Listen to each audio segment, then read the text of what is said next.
7 FM and AM 950. The Fan, Rochester.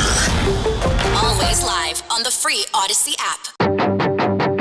The Sports Bar with Danger and Battaglia. As the Bills come up with a gigantic season-saving victory over the Kansas City Chiefs by a score of 20-17. As the Bills improve to 7-6 on the season. Do the Chiefs have a beef with the refs yesterday? A bit embarrassing in the National Football League for that to take place. The language of losers. To take away greatness like that, I mean, I know as fans, you want to see the guys on the field decide the game. Go Bills. Patrick Mahomes is washed, cooked, he's got nothing, it's done. It's Kadarius Toney, it's his fault, it's his mistake, nobody else's. The officials did not make a mistake. Mike Danger. It's a victory Monday. Gene Battaglia. Or is this going to become galvanizing? We did it for Sean, we did it for Sean. In which case, great. Congratulations, Ty Dunn. You helped out the team that you're in their backyard. Great team win. At the end of the day, great team win. We got this man's back. We got your back. We got your back. I like the Buffalo Bills, and I think they'll make the playoffs. Playoffs? 95.7 FM and AM 950 The Fan, Rochester.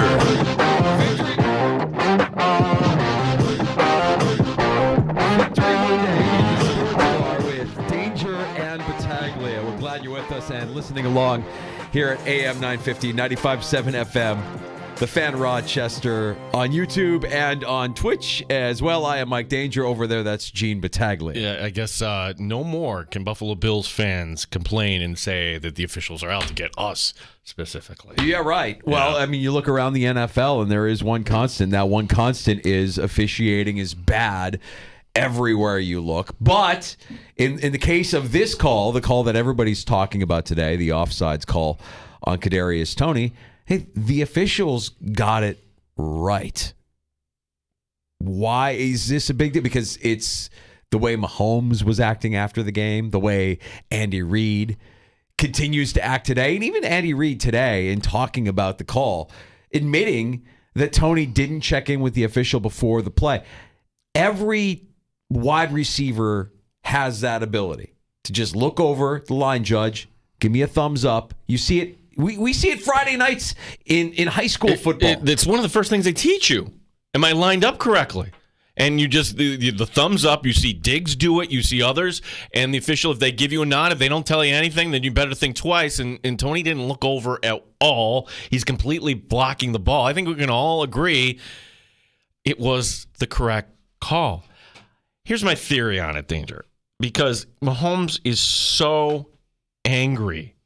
Could part of it have just been at Toney and you just couldn't go after a teammate like that in front of everybody? It's exactly what I think. It's exactly what I think. I think you're done with this guy. If you're Patrick Mahomes and you're an MVP and you've won rings and they bring in this guy to be Walmart Tyreek Hill and he can't do anything right. He has been a complete failure for the Kansas City Chiefs.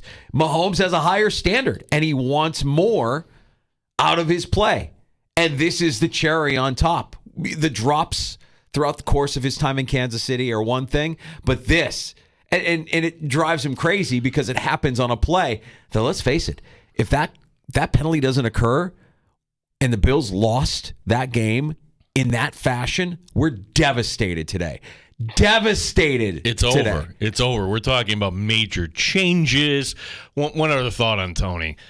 This is a really nice way to kind of wrap up his season because remember opening night had it right there. Yeah. And an easy reception. Then, off my hands, pick six leads to an upset loss at that time, an upset loss against the Detroit And imagine Lions. that being his second worst play of the season because lining up offsides was his worst play of the season. But to any Chiefs fan, I would also say this, too. That was second down. You had second down in 15. You had three more shots. And Mahomes was just so enraged at that point. He couldn't focus. The team couldn't focus. Everybody in the stadium, they melted down. And you know what, Danger? I love it. I absolutely love it. The fact that some other team is going through something like this, especially those guys. And I'm sampling Maggie Gray. I'm sampling other national takes today. And it's kind of the entitled Chiefs. We're done with the Chiefs. Let's get something new. You know what? I second that nomination. Adios there, Kansas City. You're only one game behind Buffalo in the loss column. So for everything as bad as going on in Buffalo, the Bills actually, if they make up one game in the standings, they will be actually tied in the loss column, and they would be owning the head-to-head. And actually, if somehow Buffalo was able to track down Miami, could you imagine? I'm really getting ahead of myself. But Danger, I'm just loving the fact that Kansas City lost in this fashion. Yeah. To that end, we're going to invite in our nemesis from 610 Sports in Kansas City, the guy who every time the Bills face off against the Chiefs has you believing that there's no chance that the Bills could ever compete with Kansas City, could ever be on the same level as Patrick Mahomes and Andy Reid. And we're talking about Jay Binkley from 610 Sports in Kansas City. Who does the post game. Now, I did not listen last night, but could you imagine doing the Lord's work? All the and if Jay comes in here, because this was a big lie amongst Chiefs fans. Well, Von Miller was lined up offside. No, he wasn't. You're looking at the wrong angle. Von Miller was not lined up offside. I cannot wait to hear our buddy Jay Binkley. Will he be accountable? Or is he just going to kind of, just blather about how the officials cost him this one? This is not a PI call. This is a black and white issue. You're offside. Jay Binkley. You see receivers around the league give the thumbs. Diggs does it all the time. You'll see Diggs look over the line judge, give the thumbs up. You see, it's baffling to me that this is even a thing. That that the officials are to blame for making the right call. Oh, you can't make that call in that moment. Oh, really?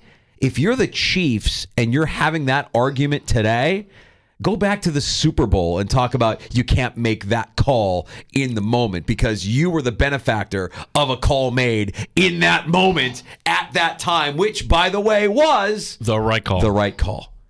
You can't bend the rule because Travis Kelce had a lateral. It was a flashy play that affects his legacy. Get out of here with that. It's just a childish. You know what it is?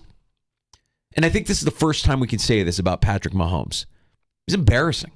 His behavior, his act, it was embarrassing. This is the first time. And it won't be the last. I mean, through all of Brady's greatness, through all the years and all the championships and all the wins, there were moments where it's like, oh, he's acting like a fool. He's embarrassing himself right now. But the NFL takes it very seriously. Don't ever go after officials. An owner can't say that. A head coach can't say that. A quarterback can't say that. Andy Reid is going to get fined. Now, he's in a tough spot here because he's got to back up his quarterback, and then he probably does the right thing, but you can't say that was embarrassing.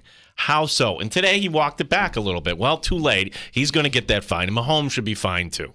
And I think what you said at the beginning, and my takeaway from it yesterday as well, when Mahomes was losing his mind on the sideline, my initial thought was he's pissed at Tony. It wasn't the officials. I thought, oh, he wants to strangle this guy. How could you be offside in that? And you can't go after a teammate in public. You can't go after a teammate when you have all the cameras on you. Now, you could do it behind closed doors. You could say what you want to say at a practice or in a meeting, but Mahomes isn't going to do that in public after a game. He feels bad enough as it is. Yeah, and we want to think of these quarterbacks as being gentlemen, and then when you lose honorably. Kind of going against that theory, though. And Thad Brown had the exchange, and it's made it the way around when Mahomes goes up to Josh Allen bitching about the call. Yeah. Like, too bad. Oh, okay, the play count. Josh Allen would have had a minute 12. Not saying that Josh Allen would have gone down the field, but wouldn't that have been fun to see him drive? And look, we get the win, but it's not like we can't assess some blame because that last Bills drive was not a thing of beauty. It was a thing of beauty until it wasn't a thing of beauty. I mean, immediately you saw what was going on. I'm like, oh, this is great. They're eating up clock. They can run this down beyond the 2-minute warning. You can wait. Kansas City might not get the ball back if you play this right, and you can walk it off with an easy Tyler Bass field goal should you choose to do so. Why didn't they choose to do so, Gene? What happened? Okay, so that's – and McDermott is going to talk at 4, so will Joe Brady. But that whole sequence at the end, we would be losing our minds off of that because at the very minimum, well, you either score the touchdown or you're kicking the field goal with much less time. and to go incompletion, 2-minute warning. You saved the Chiefs their timeouts. They had 2 timeouts. They didn't use any of them. The incomplete passes, you could have gotten beyond the 2-minute warning, but instead you get the Chiefs a lot of time. And when they get the ball back, all I'm thinking is, well, we've seen this movie before. We all know how this ends. Let's see if the defense can come up with a stop. And of course, it didn't look like the defense was going to come up with a stop.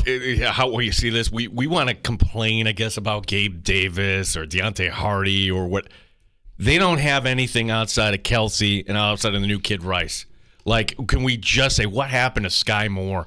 And certainly Tony has been a massive flame out. So they and Marquez Valdez-Scantling, sure, they let him go once. He's a zero. Yeah, he's a zero. They have nothing. We can say, I think, that I don't know if the Buffalo Bills make the postseason, and if they do, I don't know how far they go. But I can say with this, you're going to have a new representative in the Super Bowl from the AFC.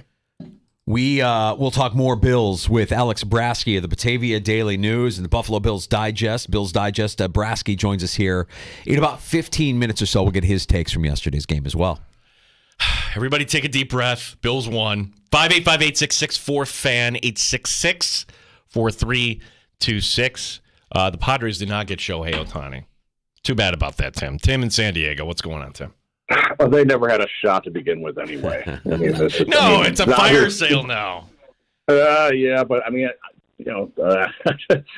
got a nice haul for Juan Soto, so I'm okay with that, even though I'm not even a real Padres fan. But hey, I always root for the local team. You guys basically just said what I wanted to say. I mean, Patrick Mahomes acting like that spoiled brat, didn't get his way for once, and now twice because obviously Marquez Valdez-Scantling got mugged last week against the Packers. So that's been 2 weeks in a row that they've had questionable calls, we'll say. But like you said, offside is offside. He was lined up offside. There's nothing more to say about that. And I too was very disappointed in Mahomes' behavior and Danger. To your point about saying he was going after Tony, I thought he was going after Tony, but obviously that wasn't the case. I mean, you talked to Terry McAuley even said this is a point of focus this year. They've called it 11 times. Cyrus Torrance got called for it. And did he have to look at the referee on the sideline to make sure he's lined up? No, of course he didn't. So, overall, it's crazy how this team is 7-6 when they could easily be 4-9. And that's the margin of error right now for the Buffalo Bills. And now they got a Cowboys team coming in that is really cooking on all cylinders after the whooping they put on Philadelphia last night. So next week's even going to be more fun. Oh, it's going to be great here, Tim. Tim, check in next week, bud. If they were an 8 or a 9 win team, we would be talking about Josh Allen as an MVP candidate. Greenberg had it, and this made it the way around. When you talk to, because Josh Allen doesn't take care of the football. Yes. Okay, 9 straight games with an interception. Josh Allen listens to the sports bar. Yeah. 9 times. Flacco has the record at 10, by the way. So he's going for greatness. But Greenberg kind of pointing out when you go to the touchdowns versus the turnover ratio, there's only one guy who's better in the league, and that's Dak Prescott. Now, I don't know what Prescott ended up last night, but Allen's ratio in that regard, so much of the offense goes through Josh Allen. And look, he didn't see that linebacker yesterday. That could have been a blowout yesterday, Danger. You not make that. If you score a touchdown on that play and you go 21-0, I'm thinking, oh my gosh, they're really going to put their foot on the neck. Or Johnny Boxberry's like, we're going to blow him out today. I'm like, I'm not so sure. So that was the one mistake that Allen made. Well, that and missing a wide open Gabe Davis. Saw that. Yeah. And Davis a little frustrated after that play as well, almost as if to say, like, what, you can't look my way? I mean, I think that there is a deficiency of trust between Allen and Davis. Certainly not the way it was when Davis came into the league as a rookie and Allen just threw everything his way. But that aside, and the mistake in Philadelphia aside, right, the option route where you didn't know if he was going to cut in or cut out and you guessed wrong. And I don't blame Allen for not targeting Davis as heavily as he did when he was early in his career. I don't blame Allen for not getting for Diggs. I don't blame Diggs for not being as involved in yesterday's game, right? Like, it was, as far as stat lines go, less than impressive for Stephon Diggs, and I don't think Diggs cares. I think Diggs just wants the win and recognizes, like, hey, if me attracting attention gets James Cook open, then I'm fine with that. He's always been that way. He's always said that, and you get the win in Kansas City. But back to Allen, the pass to Latavius Murray, where you're almost out of, I mean, like nobody in the NFL attempts that, let alone attempts it and completes it. This is just a remarkable play when you needed it most. The touchdown run. I know that isn't all on Allen, but it just kind of speaks to what this dude is. And again, if the Bills beat New England, if they beat Denver, if those outcomes are reversed, we're having a conversation about Josh Allen as the most valuable player of the league. And you know, if you dare to imagine or believe that the Bills can win out and continue to play some of their best football here down the stretch, he will look like an MVP that won't be an MVP. Okay, so this brings us to this week, and we're going to have lots of talk this week. But the Cowboys, big test. You're going to be afraid of Easton Stick? You're going to be afraid then of whoever the Patriots trot out at home? I mean, danger, if you get by the Cowboys, then you can bank on the next two games being W's. Winning out ensures that you get in, right? You have a 99% chance of making the postseason if you win out. I actually have been playing around with the playoff machine all day today. And there's a scenario that exists, and I'll explain this here before we get to Jay Binkley later this afternoon. There's a scenario that exists where even if the Bills lose on Sunday to Dallas, they can still make the postseason. They could still win the AFC East. You have to suspend some belief to get there.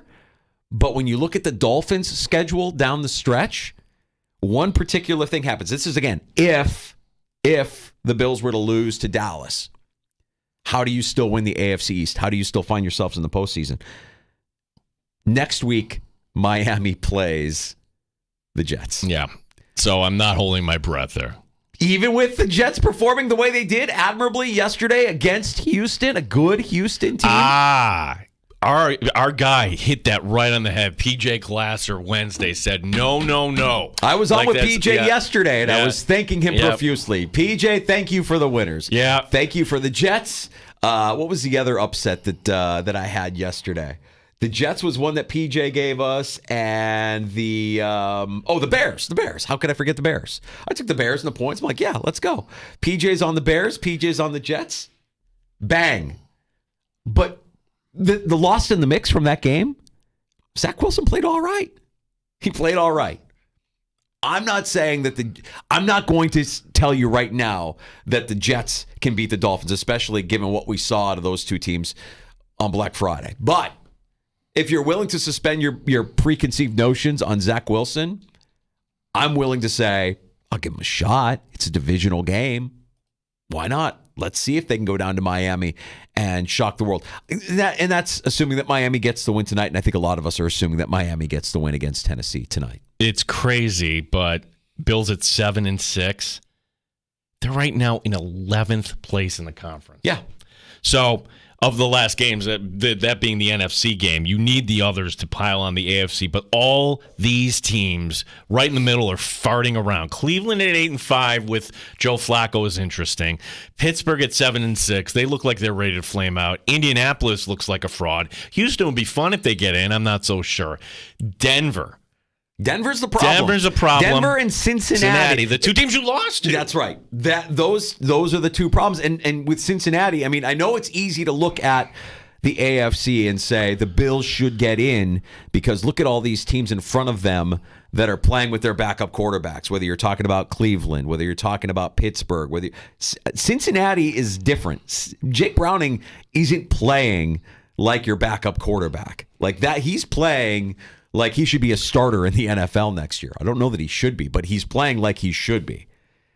That could be an issue for the Buffalo Bills down the stretch. Yeah, so right now, all these tiebreakers, it's the head-to-head that's killing Buffalo. But the good news is a lot of these other teams are going to play one another, where the team the Bills play, the Miami Dolphins, like nobody is going to be able to put themselves ahead of Buffalo in that regard. I mean, I guess that's the benefit there for Buffalo playing teams that are out of it. But your goal before the season is to still win the division. That's still a goal, and you still can achieve that goal, Even if you were to lose, winning against Dallas improves your odds, obviously. But when you look at the Dolphins' schedule after tonight against Tennessee, you host the Jets next Sunday. You got the Cowboys. You got the Ravens in Baltimore. And then you have the Bills. It could come down to Week 18. That could be for the division. And it could be a win or go home scenario for both teams, the way it's shaping up. Of course, if you beat Dallas, if you're the Bills and you beat Dallas, then you only make life a little bit easier for yourself. But man, Dallas looks good. I mean, I'm trying really hard. And Cowboy fan, I've been harsh on this team all year. I'm saying wait for January, wait for the letdown. The letdown is coming. Oh my gosh, they're going to win that division. They could win that division. Yeah. They could win that division. But I'm right now, today, looking at Dallas. Dak looks like an MVP candidate. CeeDee Lamb is magnificent. They run the ball just enough. Man, how dialed in is Mike McCarthy? I mean, we make fun of this guy, but Mike McCarthy, where there's inconsistencies in play calling with the Bills and confusion at the end of the half, Mike McCarthy is dialed in as a play caller.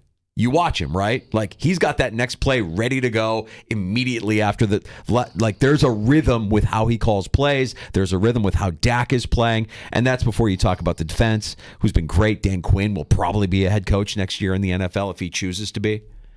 And you have one of the best defensive players in the league in Micah Parsons, when healthy. So there's not a lot to hate about Dallas as they come into Buffalo this weekend. And the forecast looks... I was hoping to be like all snowy, 20 degrees. It looks more like your Buffalo 45-degree gray, but no precipitation type of day. Oh, you mean like the day like we've had like every today? day, Yeah, like every day for the last 3 months, 2 months? Remember, no sad dads. Oh, I'm sorry. I do have a sad dad update for you as well. We'll get to that here, and I'll drink to that as well. As it was occurring, I'm like, oh, Gene would love this because this is very sad dad of me, and I'll explain. You what caught happened. yourself doing something Absolutely. sad, Dad. Absolutely. It, not like I had a choice. It's just there. I'm like, well, this is my life. This is where I'm at. We'll get to that with I'll drink to that before we get to Jay Binkley next hour here in the Sports Bar. Next in the Sports Bar, we talk to our buddy Alex Brasky of Bills Digest, the Batavia Daily News. We'll talk more Bills, Chiefs, and we'll look ahead to Sunday's matchup against the Cowboys with Brasky here in the Sports Bar. Danger and Battaglia on the Fan. Surprise your loved ones this holiday season with the gift of self-care by giving them a gift card from the spa at the Del Monte. A gift card allows that special someone to indulge with one of their signature spa treatments, bask in their salon's services, and treat themselves to the many luxurious products in the spa at the Del Monte's boutique. Visit them at the spa at the Del Monte or purchase a gift card instantly at delmontespa.com. And happy holidays from the spa at the Del Monte. You're listening to the Sports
update. Buffalo Bills are still alive following their win in Kansas City, third straight year. Buffalo winning at Arrowhead.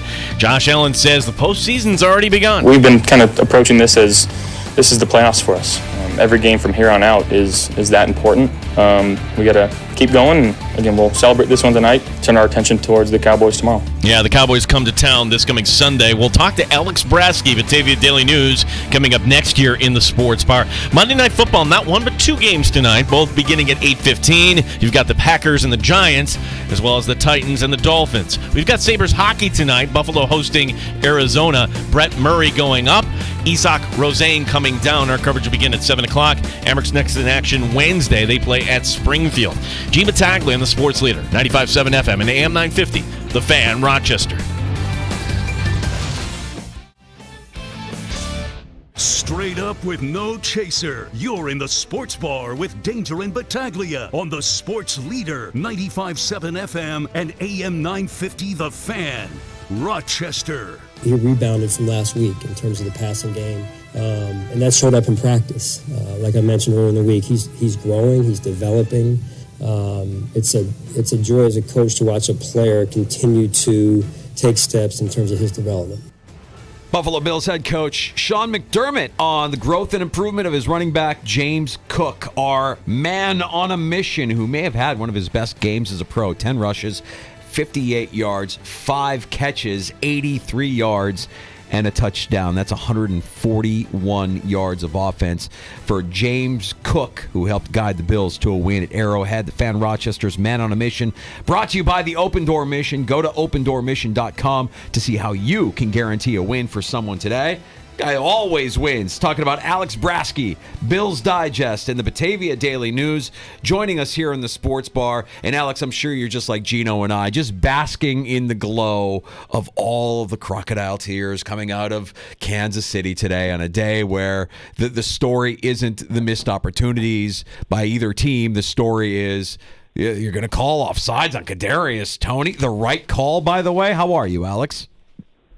I'm doing well, guys. Thanks for having me once again. And, yeah, you put it very well. I've never seen anything like it. Not only the coach coming out after the game and completely blasting the officials, which we don't see very often. You see Sean McDermott often asked about close calls at the end of games, and he takes the high road each time. Andy Rode took the road less traveled in this case and really attacked the officials. And what I was most surprised about was, like you said, the call was the correct call. They were claiming that they wanted the officials to warn them of the penalty before the play, something that I think very childish and very unsportsmanlike from the Chiefs last night. And that video put out by Thad Brown of Patrick Mahomes interacting with Josh Allen at midfield, just bad stuff there. Yeah, it's a win that puts Buffalo in a place. They're still in 11th place in the conference, Alex, but they do control their own destiny. I suppose there'd be a 1% chance if they won out and still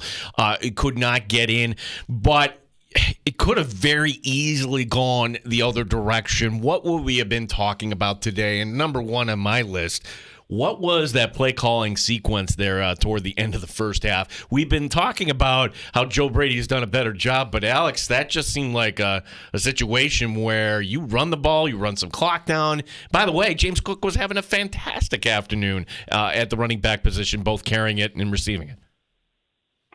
Yeah, absolutely. Cook has been one of the top talents for the Bills offense all season. He's certainly been one of their catalysts throughout the year. And you look at some statistics for Cook this season, ranks third in the NFL among running backs in scrimmage yards, leads all NFL running backs in average yards before contact, and ranks first in team history for average yards per carry. Those stats put out by Buffalo Bills PR today. So you do wonder why the Bills go away from Cook at some times, and I think they need to commit to him moving forward as the teams for sure lead back. You've seen Latavius Murray come in there at times this season, but it's time to go to Cook moving forward. And for certain, there is room to criticize Joe Brady yesterday in his play calling. I put out a tweet during the game. Are we allowed to blame this offensive coordinator too, or is it just a Ken Dorsey thing? Joe Brady's received so much praise from Bills fans, but I don't think yesterday's game, particularly during the second half, was his finest hour. But Josh Allen, once again, despite the worrisome interception that once again helped turn the game in the Chiefs' favor. I thought he was fantastic. Running the ball has really been an added element to his game that has helped this Bills offense reach another level, and he was fantastic once again. And I think you said it earlier on your show, if the Bills' record was a bit better, I think he'd be leading the MVP chase. Alex, what about the return of Dawson Knox? We did see some 12 personnel, that 2 tight ends set that we saw earlier this year, but overall, I think the result of both of them being on the field wasn't a negative result, and combined 11 targets, 8 catches, 57 yards. The return of Dawson Knox looks like it's only going to help this offense here moving forward. Yeah, it was certainly a question going into the game whether or not the Bills were going to go right back to that 12 personnel look, often with Dawson Knox back in the lineup. And according to Joe Marino of Locked On Bills, the Bills had 77 offensive snaps versus the Chiefs. Kincaid played 60 of them, Knox 36. Now, that may not tell the story moving forward, as the Bills like to ramp players up in their return from extended injury, so perhaps Knox, his snap count will increase over the next few games, but did make an impact, made a few big catches, 3 catches for 36 yards. Kincaid made 5 catches. I believe that was tied for the team lead. So both players heavily involved, and I thought the 12 personnel worked well. You saw it open things up on the James Cook touchdown reception down the seam, and I think Dawson Knox being back in this offense is a big deal for this team. So I'm sure the answer to this is a little bit of both, but this is not the Chiefs' offense that we've seen in recent years. However, the defense yesterday, Alex, particularly 2 young players taking the ball away. Christian Benford doing a good job there, and A.J. Epineza, and I'm curious to hear McDermott talk at 4 o'clock. Maybe we'll get an idea just the extent of that rib injury. He tried to come back in for one play, couldn't go. A.J. Epineza, I'm beginning to think he's not on this team next year, Alex, because he's making enough plays in a position that's in such high demand that somebody's going to offer him too much money and the Bills won't be able to match. Yeah, I think he'll definitely demand plenty of money on the open market, and deservedly so. He's been a monster this year. His second interception of the season, the first we saw him return for the touchdown. He's tipped plenty of passes at the line. I believe I caught on the CBS broadcast last night that his 6 tip passes lead the NFL, so he's certainly been a factor in that regard. And just rushing the passer as well. You've heard Sean McDermott talk about his increased level of confidence, and I believe us in the media have seen that with him as well, just in his interactions on a weekly basis. So a lot to be impressed about with Epinesa's performance this season, and it would be a shame if he's out for any extended time, because just the role he's on this year, you'd like to see him finish things out and help this team make a push for the playoffs, but I guess we'll find out what his long-term status is come at 4 o'clock. And Alex, I don't want to get off track here, or I want to stay focused on yesterday's result, but just quickly on Epineza, because I might push back a little bit on the idea that he's gone next year, that there's no way the Bills are going to keep him next year, because I think we've seen now with this team, with the way they've structured this roster and some of the key players on this roster, there have been surprises over the course of time where it's like, we're definitely losing Matt Milano, but Matt Milano stays in Buffalo because this is where he wants to be and he can make himself a good living here. Do you get the sense that Epineza could be one of those players, whether it be a Milano or a Poyer, guys that we think are all but gone, but end up staying in Buffalo because of what they have here in Buffalo?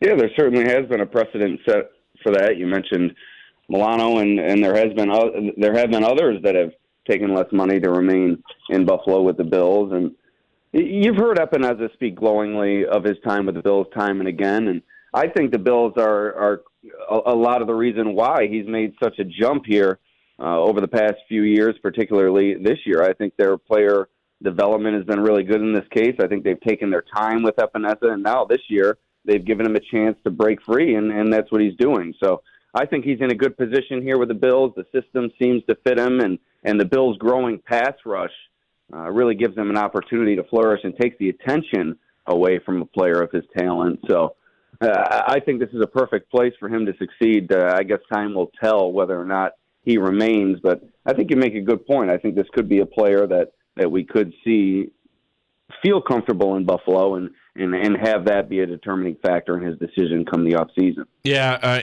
Alex, quite an interesting week here when you have the serious nature of Von Miller and some comments that Sean McDermott made 4 years ago come to light, which are unsavory, but he apologized, and I guess that should be good enough for most of us, an apology. So is the McDermott story kind of over here? Because I'm looking at the video in the locker room yesterday with Brandon Beane and a smiling Terry Pegula, and it just kind of, what we've been saying on our show here, Alex, the whole time is whatever happens with, and this was before those comments were revealed in the Ty Dunn piece, Sean McDermott's going to be back in 2024. Yeah, I thought so too, and with the win, it certainly points things in that direction and certainly helps wash the taste out of the Bills' mouth of the past week. But, I think Sean McDermott and what he said about the 9/11 terrorist attacks, I think as was reported and as he said, that was kind of, not to diminish the statement, but I think that was kind of old news within the Bills organization. He had apologized for that. I believe that they had moved on, but it was brought back to light and forced to apologize again. But you heard all the players come up for McDermott after the game. Mitch Morse telling a story about years ago, how he helped him through some anxiety before the game. Josh Allen coming out in support of him. Ed Oliver calling the sources for Tyler Dunn's story cowards. So I think this team is as together as they have been all season. There have been questions about that, but I don't think this is something that's going to break the team up. You saw on one of the radio shows, Dunn said that this team was broken after 13 seconds. I'm not sure a broken team goes 13-3 the following regular season and wins a playoff game. So I think they've dispelled any notion that this team is fractured, and I think they're ready to go on a run here. Do you think the Bills are good enough to win the Super Bowl with this roster, Alex? If you asked me midway through the season, I would have said no. But the way things are breaking in the AFC, the way that almost every team outside of perhaps the San Francisco 49ers just look flawed, yes, I think they are. And when you have Josh Allen, you always have a chance. I've been critical of Allen this year. He's made countless mistakes in critical moments, but at the same time, he gives the Bills a chance to win week in and week out. And you saw that yesterday against the Chiefs. He was a big reason why they won the game. And with Josh Allen, you're always going to have a chance. And you saw years ago, Bills were 7-6, and they went on a roll. And I think the same thing could be coming this year. I put a tweet last night, the entire NFL should be scared of the Buffalo Bills. Granted, I did that in the first half before the Chiefs made a little bit of a comeback, but coming away with that win, that's something that could spark a team down the stretch. They've really struggled in those close games, and to come away with one in such a critical moment, that could really turn the tide. Well, if we were doing our NFL power rankings right now, you could say the 49ers are one, maybe the Eagles are. To me, name a hotter team right now than the Dallas Cowboys. Now, Dallas, with that long winning streak at home, up in Buffalo this week. I mean, Alex, this is quite the matchup. So we've got a whole week to kind of dive into this. But if what you're saying, that maybe the Bills, if they do get on a roll, but you got to get past Dallas here. How did the Bills do this? Well, not for nothing. Dallas has been a different team on the road this season. They lost to the Cardinals on the road. They got blown out by the 49ers on the road, and they fell in a close game at the hands of Philadelphia on the road. They did beat the Panthers on the road after that loss to the Eagles, but this is a different team on the road. They are much more comfortable inside AT&T Stadium.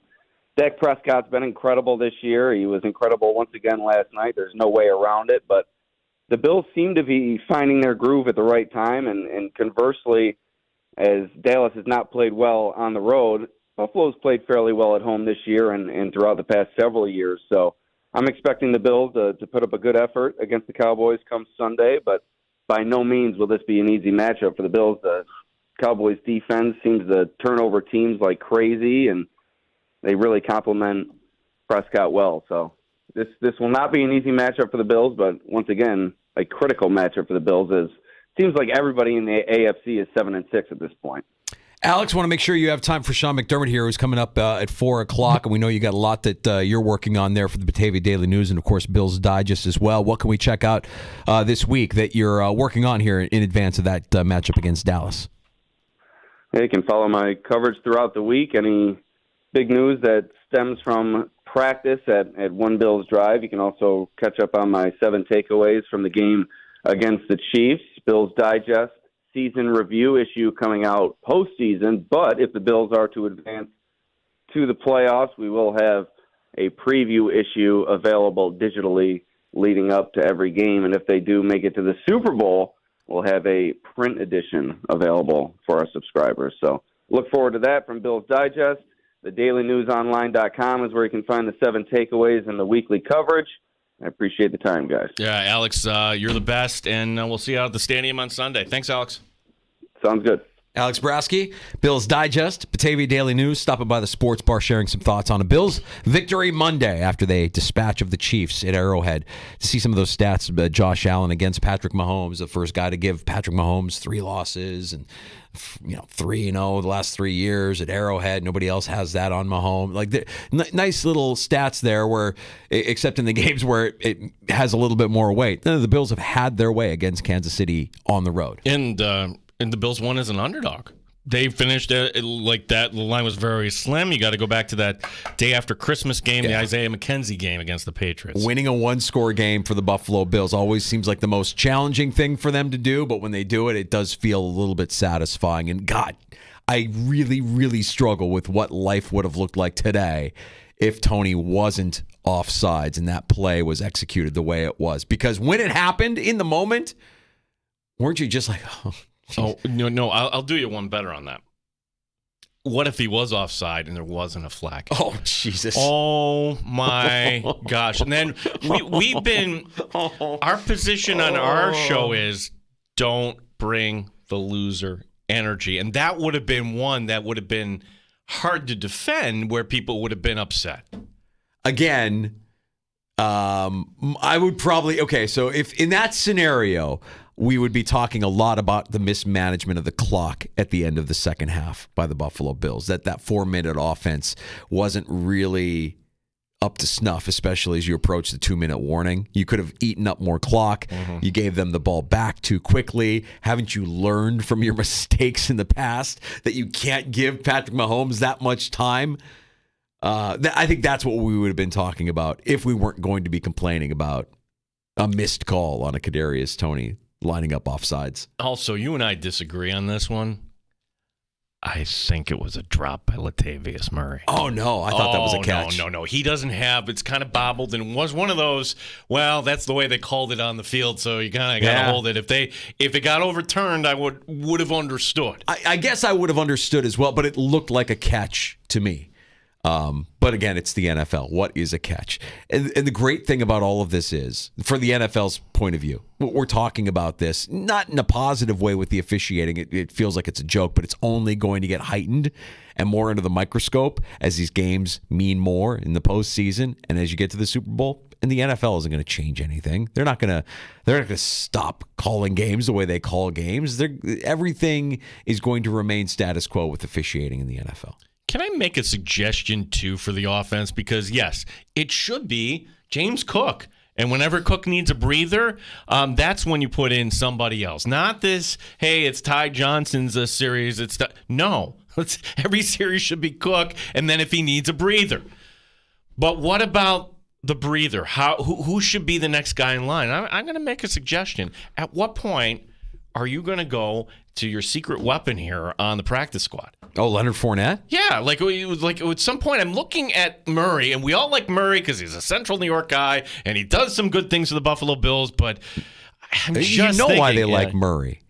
Because a veteran guy who knows where he needs to be is like catnip for a coach. And that's Latavius Murray. Is it Ty Johnson, too? Yes, because he's been here longer. And he has a better handle on it. Where I don't know what Leonard Fournette looks like in practice, and I don't know what the coaches think of Leonard Fournette. I know what Leonard Fournette looked like in the Super Bowl run with the Buccaneers 2 years ago. Absolutely. We all saw that, but that was a different team, a different set of circumstances, a different coaching staff. And I know the guy is frustrated. He just wants to get out there and play. I mean, maybe that's the Bills playing to that emotion. The idea that when Fournette does get unleashed, if he gets unleashed, that he's going to unleash hell. You got Damian Harris potentially returning here at some point as well. You may not see Leonard Fournette, which is a luxury.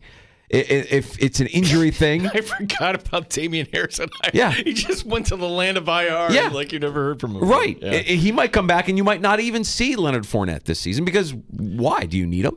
It's a luxury. Just wondering. Well, at some point, Leonard Fournette is going to be like, all right, get me out of here then. Give me my release. He's on the practice squad. Any team could take him.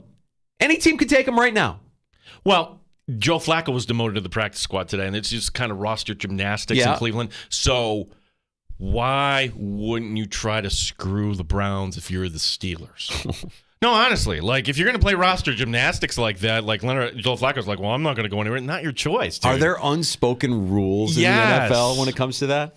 Because I don't know that there's a team out there that wants Leonard Fournette. He's been on the practice squad for how many weeks now? I want Joe Flacco as my backup quarterback in Buffalo. Wouldn't that be an upgrade over Kyle Allen? But no, because Kyle Allen's been here. He knows the system. We had I made an appearance on PJ Glasser's show yesterday from the BetMGM Casino there in D.C. And true to form, our buddy PJ Glasser, who joins us every Wednesday afternoon, he said, Danger, I got to tell you, I'm watching this Browns-Jags game, and I'm so impressed by the play of Joe Flacco. My God. Becky writing in, you can tweet at us at the Fan Rochester is our handle, or whatever we say. It's X now. You get what I'm saying. Becky writing in, Gene, do you really think any game is a gimme for this team? Okay, this goes back to my if you get by Dallas, everything sets up because I'm giving them wins over the Chargers and the Patriots. And the answer, Becky, is yes. Like, that was then. This is now. The Chargers barely showed up. How is that coach still employed, by the way? Oh, he's done. He's toast. Like, what are they waiting for? And now with a fractured finger for Justin Herbert, and I love Easton Stick. I mean, like, look, the guy might be the best name in all of professional sports, almost as if he was born and his dad looked at the corner of the garage and just said, hey, Easton Stick. Hey, that'd be a good name for a kid. You know, he'd be an unbelievable name for a hockey player. Instead, we've got Easton Stick as Herbert's backup and probably getting his first NFL start come Thursday night against the Raiders. But yeah, you can't lose to Easton Stick. Cannot lose to Easton Stick. Takes on tap next in the sports bar before we get to Jay Binkley coming up here in about a half an hour or so. I've been playing around with that playoff machine, and there's actually a way, even if the Bills were to lose on Sunday to Dallas, there's still a way that the Bills could be playing for the AFC East Championship Week 18 against Miami. This is my prediction from beginning of the season, and I'm holding on to the dream as long as I can. All I'm going to require you to do is suspend your preconceived notions on one player for 1 week. I'll explain. You know, to end up in SNL's weekend update, that shouldn't be a goal of anybody's, but this happened for the Bills over the weekend. I'm going to give you a thought here. Actually, it's a suggestion by Peter King, just like to put the story to bed and everybody move on in regards to Sean McDermott here. And we have to revisit here. What in the world? Like, you had trolling, you had bad journalism, you had 10 years, $700 million. That Shohei story from Friday into Saturday had a little bit of everything. When last we spoke, we were kind of convinced that Shohei was going to be a Blue Jay. So what happened? And how did this play out the way that it played out? If you believe what's being put out there, it's a pretty remarkable story. Yeah, we should go into that a little bit. We'll get into that next here in the Sports Bar. Jay Binkley of 610 Sports in Kansas City joining us right around 425 as well. Here on the Fan Rochester. This holiday season, all of your wishes are coming true on FanDuel, America's #1 sportsbook. Mike Danger for FanDuel Sportsbook, the official partner of 95.7 The Fan. Right now, new customers get $150 in bonus bets with any winning $5 money line bet. That's $150 if your team wins. If you've been thinking about joining FanDuel, there's no better time to get in on the action. The app is super easy to use, and there's a wide range of betting options from spreads to player props, over-unders, and more. So visit FanDuel.com/Mike, FanDuel.com/Mike, M-I-K-E, and join me this NFL season on FanDuel, official partner of the NFL. 21 plus and physically present in New York. First online real money wager only. $5 pregame money line wager required. $10 first deposit required. Bonus issued is non-withdrawable bonus bets that expire 7 days after receipt. See terms at sportsbook.fanduel.com. For help with a gambling problem, call 1-877-8-HOPE-NY or text HOPE-NY 467-369. You're listening to the Sports Bar with Danger and Battaglia on 95.7 FM and AM 950, The Fan, Rochester. Odyssey has sports for every fan. Keep up with your favorite teams from across the country and get the inside scoop from experts. AUDACY. Odyssey. Where else can you watch football and enjoy a fine cigar while having a drink? It's Havana Mo's. There's free pizza at halftime. Mo will treat you to a shot every time Buffalo scores a touchdown. It truly is one of a kind in Rochester. It's Havana Mo's, East Ave. Tom Walls didn't invent the cheeseburger, but we're pretty good at making them. Fresh ground steak pressed out daily using a glass pie plate. I'm Abby from Tom Walls Avon, and I want to cook you the best cheeseburger in upstate New York. Tom Walls. Good, good. Tom Walls. This is a commercial for Johnny Boxspring Furniture and Mattress. Are you working on the new Johnny Boxspring commercial? Check it out. Johnny Boxspring, the greatest furniture store ever. I don't know. That sounds kind of over the top. Okay, how about Johnny Boxspring Furniture and Mattress, the greatest furniture store in the world? Yeah, that's not better. Why don't you tell them about the quality furniture, great pricing, and financing options? I got this. The mighty Johnny Boxspring, known throughout the universe as the greatest furniture store on planet Earth. You clearly have issues. Johnny Boxspring Furniture and Mattress, 2105 Buffalo Road, Westmont Plaza Gates. Attention broadcast and IT engineering professionals. Odyssey, the owner of this radio station, is looking for a technical staff engineer to maintain our terrestrial and streaming radio and audio brands and to act as IT support for our local staff. Interested? Go to audacyinc.com/whoweare/careers. That's odysseyinc.com/whoweare/careers. Odyssey is an equal opportunity employer.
Rochester. And streaming online and in the Odyssey app at The Fan Rochester. The sports leader, 95.7 FM and AM 950. The Fan Rochester. Always live on the free Odyssey app. The Fan Rochester Sports Update. Bills are still alive in the playoff chase at 7-6. This following their win over Kansas City. Head coach Sean McDermott loving when his team gets after it. I wanted to be aggressive. That's how we practiced it during the week. We studied it over the bye week. We studied it long, and the staff I thought did a great job. It was very thorough in terms of the research we did, and then we practiced it that way. McDermott to talk to reporters here shortly, looking for an update here on A.J. Epineza and Micah Hyde, both players not finishing yesterday's game. We'll talk later this hour to Jay Binkley, 610 Sports in Kansas City. Monday Night Football, we have two games, both beginning at 8:15, the Packers and the Giants, the Titans and the Dolphins. We also have Sabres hockey tonight, Buffalo hosting Arizona. Gene Battaglia, the sports leader, 95.7 FM and AM 950, The Fan, Rochester.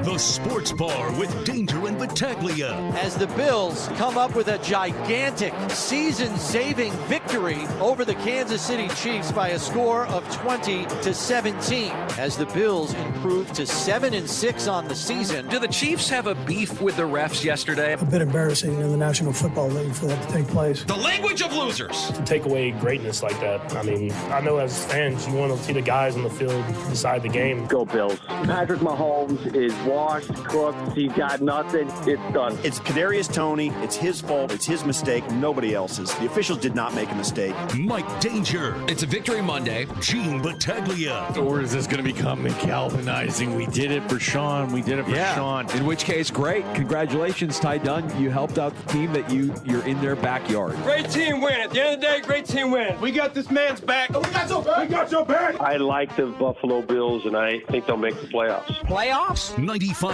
FM and AM 950 The Fan, Rochester. And welcome back into the Sports Bar. It's Danger and Battaglia. Victory Monday. Jay Binkley joins us from 610 Sports Kansas City here in about 20-25 minutes or so. We'll get his take on the pulse of Kansas City on a day where I'm sure the majority of the talk is centered around an offsides call that really ended up tilting things in the Buffalo Bills' favor. They get the win at Arrowhead 2017. Jay Binkley stopping by the Sports Bar later this hour. We appreciate you checking us out in the Odyssey app. It's free to download. Of course, if you're listening locally at 95.7 FM and AM 950. And don't forget about the video stream as well. You can watch the Sports Bar at The Fan Rochester on YouTube and on Twitch. Like and subscribe as well, and you'll always know when we're live in the Sports Bar. Yeah, and want to thank the good folks at Three Heads Brewing for having us out. Another great time. By the way, we're 4-0 on Football Fridays for the Buffalo Bills. Just saying. Whoa. Yeah. Look at you keeping stats. Yeah, it's like there's a correlation there. We go and have a good time on Friday. The Bills win on Sunday. So it's good to see Ron, see Greg, see Mike. Yacht Rock John came out late. John, yeah. Jim and Chris came out. So I was hanging out there a little bit. And, Zach Greatness came out. That's right. Greatness was there for a second. Yeah, he stopped by. Everybody that stops by, all of our regulars and everybody at Three Heads and everybody here behind the scenes that makes that happen for us as well. A big, huge shout out and a big congratulations. Another successful Friday Football Talk Live. And hopefully, there's a postseason version of Friday Football Talk Live. I wouldn't be opposed to that, Gino. I do know we'll be there for the draft. Mm-hmm. That'll be, but I don't want to. We got a long way to go. I want this season to have one more here in the month of January. We'll see where that goes. So thank you to everybody that came out, and thanks to the good folks at Three Heads. And that was a good way to sprucifer on a Friday. Good call on that. Yeah. And so, by the way, while we were there, when last we spoke on Friday, I mean, a good part of our show on Friday, we were talking Bills Chiefs. We were also talking Shohei watch, right? I mean, there was a private jet flying out of California, flying to Pearson that everybody was of the belief had Shohei Ohtani on it, coming to Toronto for the sole purpose of signing his deal. Is that really how it went down? Is that really how 10 years, $700 million with the Dodgers went down? It depends on who you listen to, because it was right at the end of our show then, because we had legitimately the guy who works for Major League Baseball, John Morosi,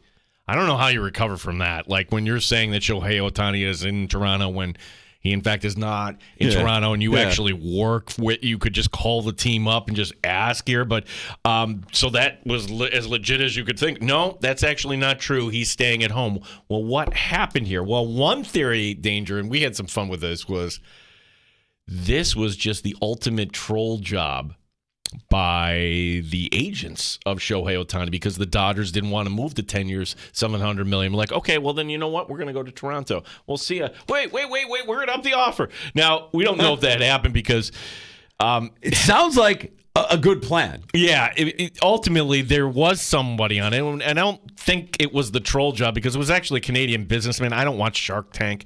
But Robert Herjavec. Yeah, Robert Herjavec was on that plane. So the plane lands, okay, and the control tower always talks to the plane and the private tower, and it's public info. So somebody got this. On November 616 hotel ground. Hello. Yes. Hello to everybody who may or may not be on this plane that landed in Toronto. That was how they didn't know at that point. $700 million. ESPN's Jeff Passan reports that actually most of the money is going to be paid out after 10 years. This is like the Bobby Bonilla deal on steroids, which, Danger, hear me out. It's actually good business, and here's why. The deferred payments. Will the current Dodger owners actually be running things 25 years from now? There's very few teams that go generation after generation in terms of ownership. Probably not. So let someone else worry about Shohei being on the books for 2050. It just screams champagne taste, hot dog wallet to me, right? Like you can't afford to pay it all over the course of the 10 years. Who could? Like anybody, any billionaire owner. $700 million. The Dodgers are not one billionaire owner. It's a collective of owners, right? Yeah, including Magic Johnson. Right. But if you had, let's put David Tepper as the owner, hypothetically, of the LA Dodgers. You don't think Tepper would just fork over the money and be like, just drop in the bucket, man. Here you go. Well, there's another guy who was like Tepper, and he actually owns the New York Mets, and he didn't do that. Recognizing, like, wait a second, even I have some limits here. But then maybe the Shohei didn't want to play on the East Coast thing. Maybe that was true after all. Do you think there was anything to that? Because I thought it was curious how earlier last week you get the report that John Rahm is going to Live Tour for $600 million. Like, we didn't even bat an eye at that number. That's over $500 million. Not to win tournaments, just to say I'm on the Live Tour. That's a lot of money for a pro golfer. And that was just a few days before Shohei signs 10 for $700 million. Now you're approaching $1 billion. Now you're getting in that ballpark. When we factor in endorsements and everything that's going to go with Shohei being a part of the Dodgers, forget it. Yeah, and then I don't know what the Dodgers TV deal is, but I would think if they wanted to export their games to Japan, how big in Japan was this? There were people buying the daily newspapers in Japan just as a souvenir. They were so excited that Shohei broke the bank here. I think it's fantastic for Major League Baseball. It'll be nice to see Shohei playing for a team that you would expect to be contending. Oh, you just think about that lineup. Do you go Betts, Shohei 2, and then Freeman? Or do you bat Shohei 3rd? Or do you bat Shohei lead? I mean, that is talent.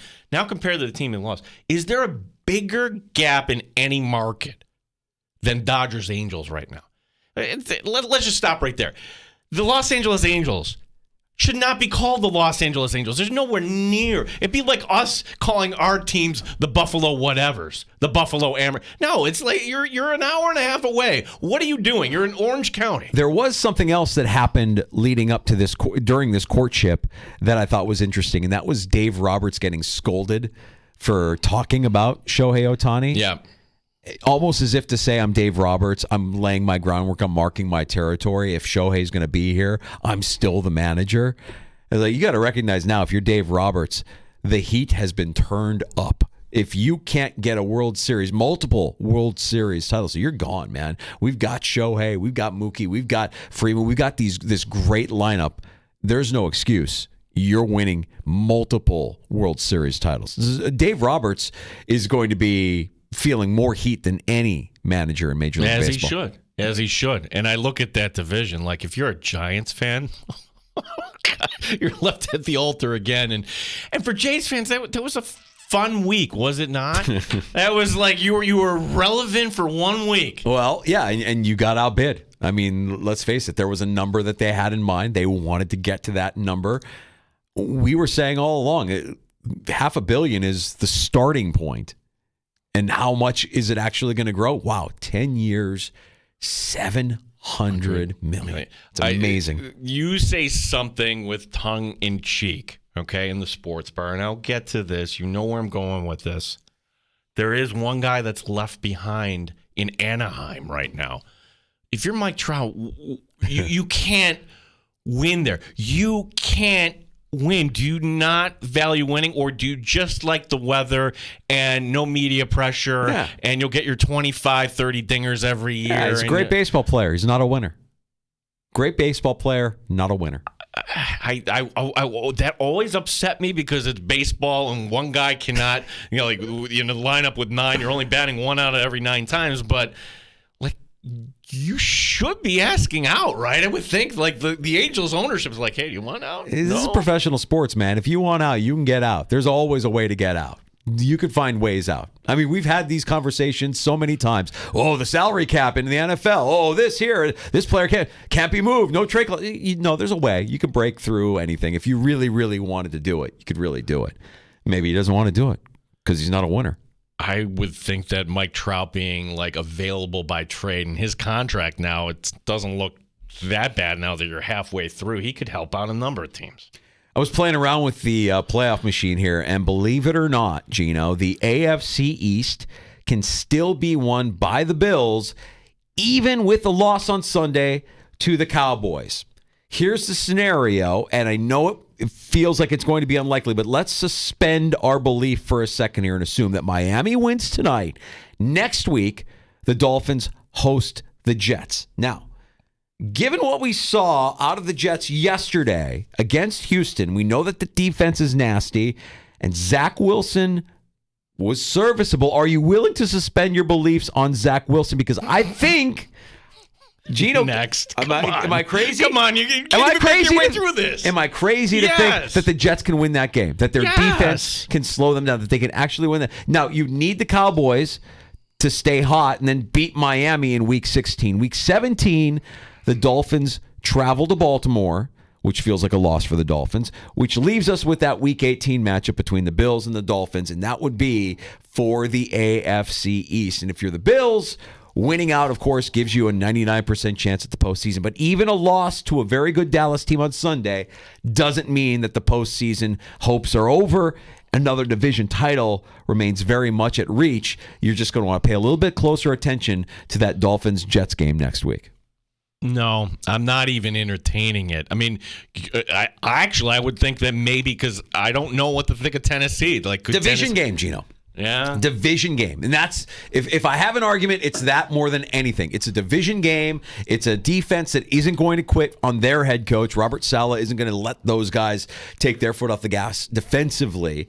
And they've done it through the course of this season. They've embarrassed good quarterbacks. They didn't do it on Black Friday against Tua and the Dolphins. But they have, through the course of this season, beaten good teams. The Jets beat the Kansas City Chiefs. The Jets have a couple of decent wins on their resume. They beat the Eagles. They beat the Eagles, right? So you could see. Did I say they beat the Chiefs? I can't remember. No. The Chiefs. They threatened them, and then Patrick Mahomes did the kneel down, which meant that the Chiefs did not cover. That's right. I'm sorry. So that counts in my book. You didn't cover. Good enough for you. So. I guess my biggest argument for it is that it's a division rival, and you see divisional games go down to the wire. They can be a toss-up in a given week. Okay. I want to think about this scenario. Follow me on this. Yeah. I don't see that happening, but I do see Buffalo getting in as a 6 or 7. Who would be the 3rd seed or the 4th seed? I see the Bills going to Arrowhead. Oh, really? A rematch. Yeah, because the Chiefs will still win that division. They have a game up. The Chiefs' schedule is so laughably bad. They get the Patriots this week. Woo! And then they get the Chargers. And then they get the Raiders again. Like, they are going to win out, and they will win the division. But I think what yesterday cost them was the number 1 overall seed. And maybe if Miami keeps winning, and Danger, you think no, I think maybe finally Miami picks it up. Give Miami the 2. And then Kansas City is the 3, Buffalo is the 6. If Buffalo gets in as the 6 or 7, you're going to Kansas City or Miami, or I'm assuming Baltimore will keep the 1. I want no part of that scenario. I want the Bills as the 4, as the AFC East champions, and give me Cleveland. Ooh, hell no. Yeah, I want Cleveland. No. I want Cleveland. No. I'm Gene, I'm afraid of the Browns with Joe Flacco. I'm not afraid. I just think that that's the team, the physical style, and the nature. I think it would be great. That's the game. That's the matchup I want. That's my first round dream matchup for the Bills. Give me the Browns. That's who I want. I want to go back to Arrowhead one more time. Like you've done it how many times? Like, if it has to be, like when the Red Sox won the World Series finally, well, they had to go through the Yankees. Yeah. So if you're Buffalo, you might as well do it this way. Like, hey, you lost 13 seconds. Go fix that. Go make up for that right now. Would you take a matchup in the first round against? Well, it wouldn't work out that way, would it? If you'd have to win the division, and the Bengals would have to find themselves somewhere as like the 5 seed. If they won the division, Miami would probably end up as the 5. Or Miami would get bounced altogether. If they were to lose to the Jets this coming week. If Miami lost out. If they lost it, not lost out, because I think there's a game in there that they would win. Let me look at their schedule here again. Miami they would beat the Patriots.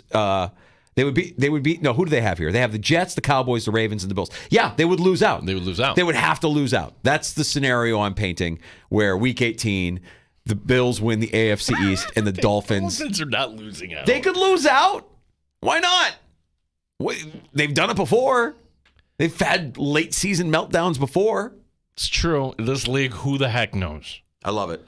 Hey, Sean McDermott made Saturday Night Live. A quick joke on the weekend update. I feel like we would just give one last thought on this, because honestly, like, if it happened over the weekend, then let's comment on it. I think Peter King has the correct take on this. That McDermott apologized to a team, and he apologized to the team now. And back then, King brings up there needs to be one extra step, suggesting that McDermott this offseason, and not tell anybody about it, just go do it. Call up the New York firefighters, go there and visit, learn more, and apologize face-to-face. That is assuming that they would actually take McDermott's call. But from this point forward, I think the story is kind of dead here, but it's one of those things that will always... It's dead. I get what Peter King is saying, and I appreciate the spirit of what he's trying to get across there, that if you really want to show through your actions that you have gratitude for everything that was sacrificed that day, that's what you would do. And if losing a close family member meant that much to you, I still, for the life of me, don't understand how you even look at the terrorists in any sort of positive way, or use them as an example of communicators or teamwork. I'm not going to crawl inside of Sean McDermott's brain and try and figure out what led him to that. I think where where we're going to leave off with this is, whenever McDermott makes a bad decision, it'll be, well, he was the guy that thought Nate Peterman would be good and 5 interceptions, and someday he'll say something dumb and we'll be like, well, he is the guy that thought this. And my final thought on this, I'm actually going to draw an analogy to another coach that was fired for completely different reasons. That was Raiders coach Josh McDaniels. And you remember this story from Halloween. He was fired on Halloween, rightfully so. And finally, Mark Davis had enough, calls him into the office.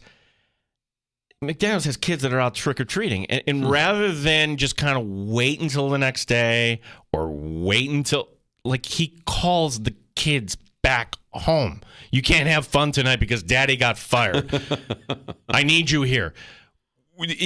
What I'm saying here is that football guys live in their football bubble, and sometimes they don't realize. I could point to Adam Gase and when his wife was giving birth, and I got to get back. They don't understand the outside world, and I'm just thinking that maybe McDermott is actually guilty of that.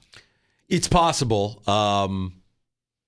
It's possible. You have plenty of off-field decisions that you could call questionable, but then you also look at the on-field decisions and how, as the pressure in a game heats up, they look like a disorganized mess. At the end of the first half yesterday, once again, you have Josh Allen looking at the sideline like, going, guys, what are we doing? What are we doing here, What are we guys? doing? Like Josh Allen realizing, this call is not going to work. I'm going to throw it into the ground. What are we doing? Right. What that would have looked. Are we not going to try to get some points here? I mean, there's nothing to lose. Field position doesn't matter. The half is about to come to an end. Do we want to not try a 60-yard kick? Are we worried about the return if it's short on a 60-yard? Like, what are we doing here, guys? And, of course, we spent time last hour talking about how the game ended and the Bills with the ball and a chance to really ice it under 2 minutes, at minimum, get Kansas City to burn their final 2 timeouts, which didn't happen. These are the things that make you believe that Sean McDermott is the head of a disorganized mess when it comes to day of decisions. Non-sports take for you, Gino, and I woke up yesterday morning to a bit of a surprise. And I know everybody in my neighborhood, in my East Hilton neighborhood. I heard about this because my in-laws, same deal. Power was out. Woke up with no power. No. All right, okay. All right, let's see how long we can make it through this without many of our modern conveniences here. Now, this is some prime sad dad material for you here, Gino. I hope you're relishing this and just basking it in. Logging on to RG&E's website to report an outage and get an estimated time of restoration. And you know what? For all of the flack that we give RG&E, and a lot of it is deserved, for all of the crap that we give them, at least yesterday at my house, I'll give them credit. I saw a restoration time of 11:40, which had me fully expecting power to be restored by about 2 o'clock. Instead, it was back on before 10:30, a full hour before they had estimated on their website. If you want people to like you in life, learn how to underpromise and overdeliver. I'm going to give you an instant sad dad test here. Meters, do you read them? No. Oh, I was hoping you'd say yes, because that would be sad dad material. I don't look at the bill. Yeah. Sandy looks at the bill. Sandy looks at all of that stuff. And now the meters are automatic, right? You don't even have to look at them. But when you look at the bill, I do hear this from my wife. I do hear this from Sandy. Oh, my God. Like, she'll look at the bill and wonder, like, why is it so high this month versus, like, she's the one that takes that responsibility away from me. If I had that responsibility, I'd be like, yeah. I mean, it's one of those things that I just don't even question. I probably should. I just okay, the bill's in. That's what we spent on electricity. Okay, fine, pay it. But there are a lot of people. Interest rates, that's a sad dad thing. There's a lot of inconsistencies. I've heard a lot of stories of inconsistencies and how they get billed, and I imagine that would fall under the sad dad category. Interest rates, you're right, Gino. Got to keep an eye on those interest rates. Never know when they might when the right opportunity hits to strike. All right, I don't know if this is a tease here or misdirection. Chris in South Central Kentucky tweeting Binkley. How's Binkley today? Everything's still roses. Binkley. Oh, yeah. All right. Well, we'll get Binkley on next here in the sports bar. Oh, yeah. That should not have been called.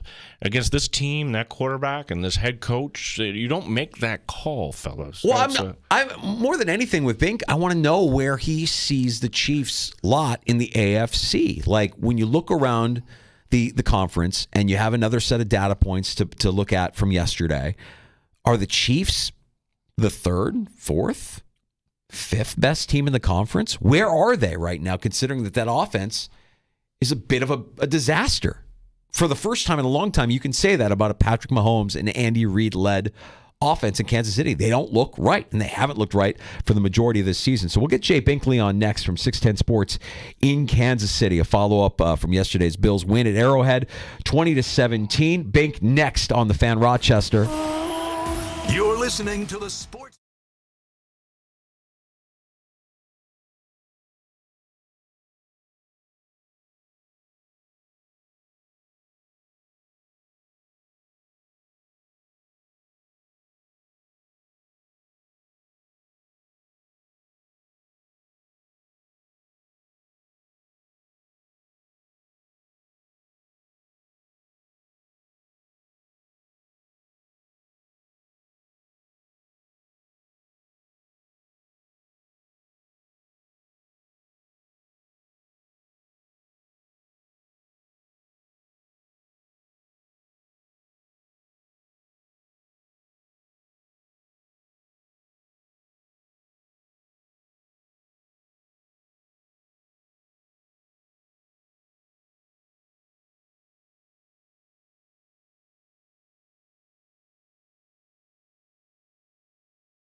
Rochester Sports Update. Buffalo Bills head coach Sean McDermott says the defensive end A.J. Epineza and safety Micah Hyde both week to week with injuries. Josh Allen says the postseason, it's already begun. We've been kind of approaching this as this is the playoffs for us. Every game from here on out is that important. We got to keep going. And again, we'll celebrate this one tonight, turn our attention towards the Cowboys tomorrow. Yeah, it is the Cowboys coming to town this Sunday. We'll talk to Jay Binkley, 610 Sports in Kansas City, coming up next year in the Sports Bar. Got not one, but two games on Monday Night Football, both with 8:15 kickoffs. The Packers taking on the Giants, the Dolphins taking on Tennessee. Buffalo Sabres looking to make it here a 3-game point streak as they take on Arizona. Brett Murray getting up to Buffalo, Isak Rosane coming down. Gene Battaglia, the sports leader, the Fan, Rochester. Top Shelf Sports Talk. You're hanging out in the Sports Bar with Danger and Battaglia on the Sports Leader, 95.7 FM and AM 950, The Fan, Rochester. Well, I originally thought it was on us. I didn't know what the flag is. It's not a flag that they usually call. I was just getting up ready to go score. You know, we're going to have a minute and 20 seconds left. I think we had all 3 timeouts, so maybe had 2, but that was going through my mind. We have a stance in the Sports Bar. Blaming the refs after a loss gives off a lot of loser energy. And I'm curious, because I know he did a lot of work last night. A lot of angry Chiefs fans after the Bills get the win at Arrowhead 2017. Jay Binkley, 610 Sports in Kansas City. What was that postgame like, buddy? Well, I'll tell you what, guys. The Royals did sign left-handed pitcher Will Smith today. 60 appearances, 4.4 ERA, returning to Kansas City since the first time since 2013. They really needed this guy in the bullpen. I love that you guys are starting to talk baseball early. Love it. Jay, he was offside. Who, Von Miller? No, Von Miller was Miller's not clearly offside. And I suggest anybody, the play after the Kadarius Toney, I suggest anybody grab the All-22 film and watch Von Miller way over, like a yard over the line of scrimmage when that ball was snapped. Something the Chiefs lost the AFC title game in overtime, Mahomes' first year starting, because of this play that they did themselves with Dee Ford when he jumped offside. So we're talking about Von Miller being offside to the play before it, because the Von Miller wouldn't have happened if the Kadarius Toney play. He was offside. He's way offside. Kadarius Toney was way offside. All right, so here's my theory on this, Jay. Way offside. Okay, so was Patrick Mahomes really just angry at Tony for screwing that up, and he realized in my list of, what is that, a Festivus? I've got a lot of, aggravations here. A lot of airing of grievances. And his list of grievances, the referees after last week. So was that a little bit of displaced anger by Mahomes on the sideline, Jay? Here's the thing. It's kind of been building up like a volcano, and here's the one thing. And I credited the Chiefs last week in the postgame show because they were screwed out of that game against the Packers. You guys saw it. MBS was, the guy was draped all over him, and it should have been a pass interference. It would have been a spot foul. The Chiefs would have had the ball with 46 seconds inside the 8-yard line. You know the play I'm talking about, right? Yeah.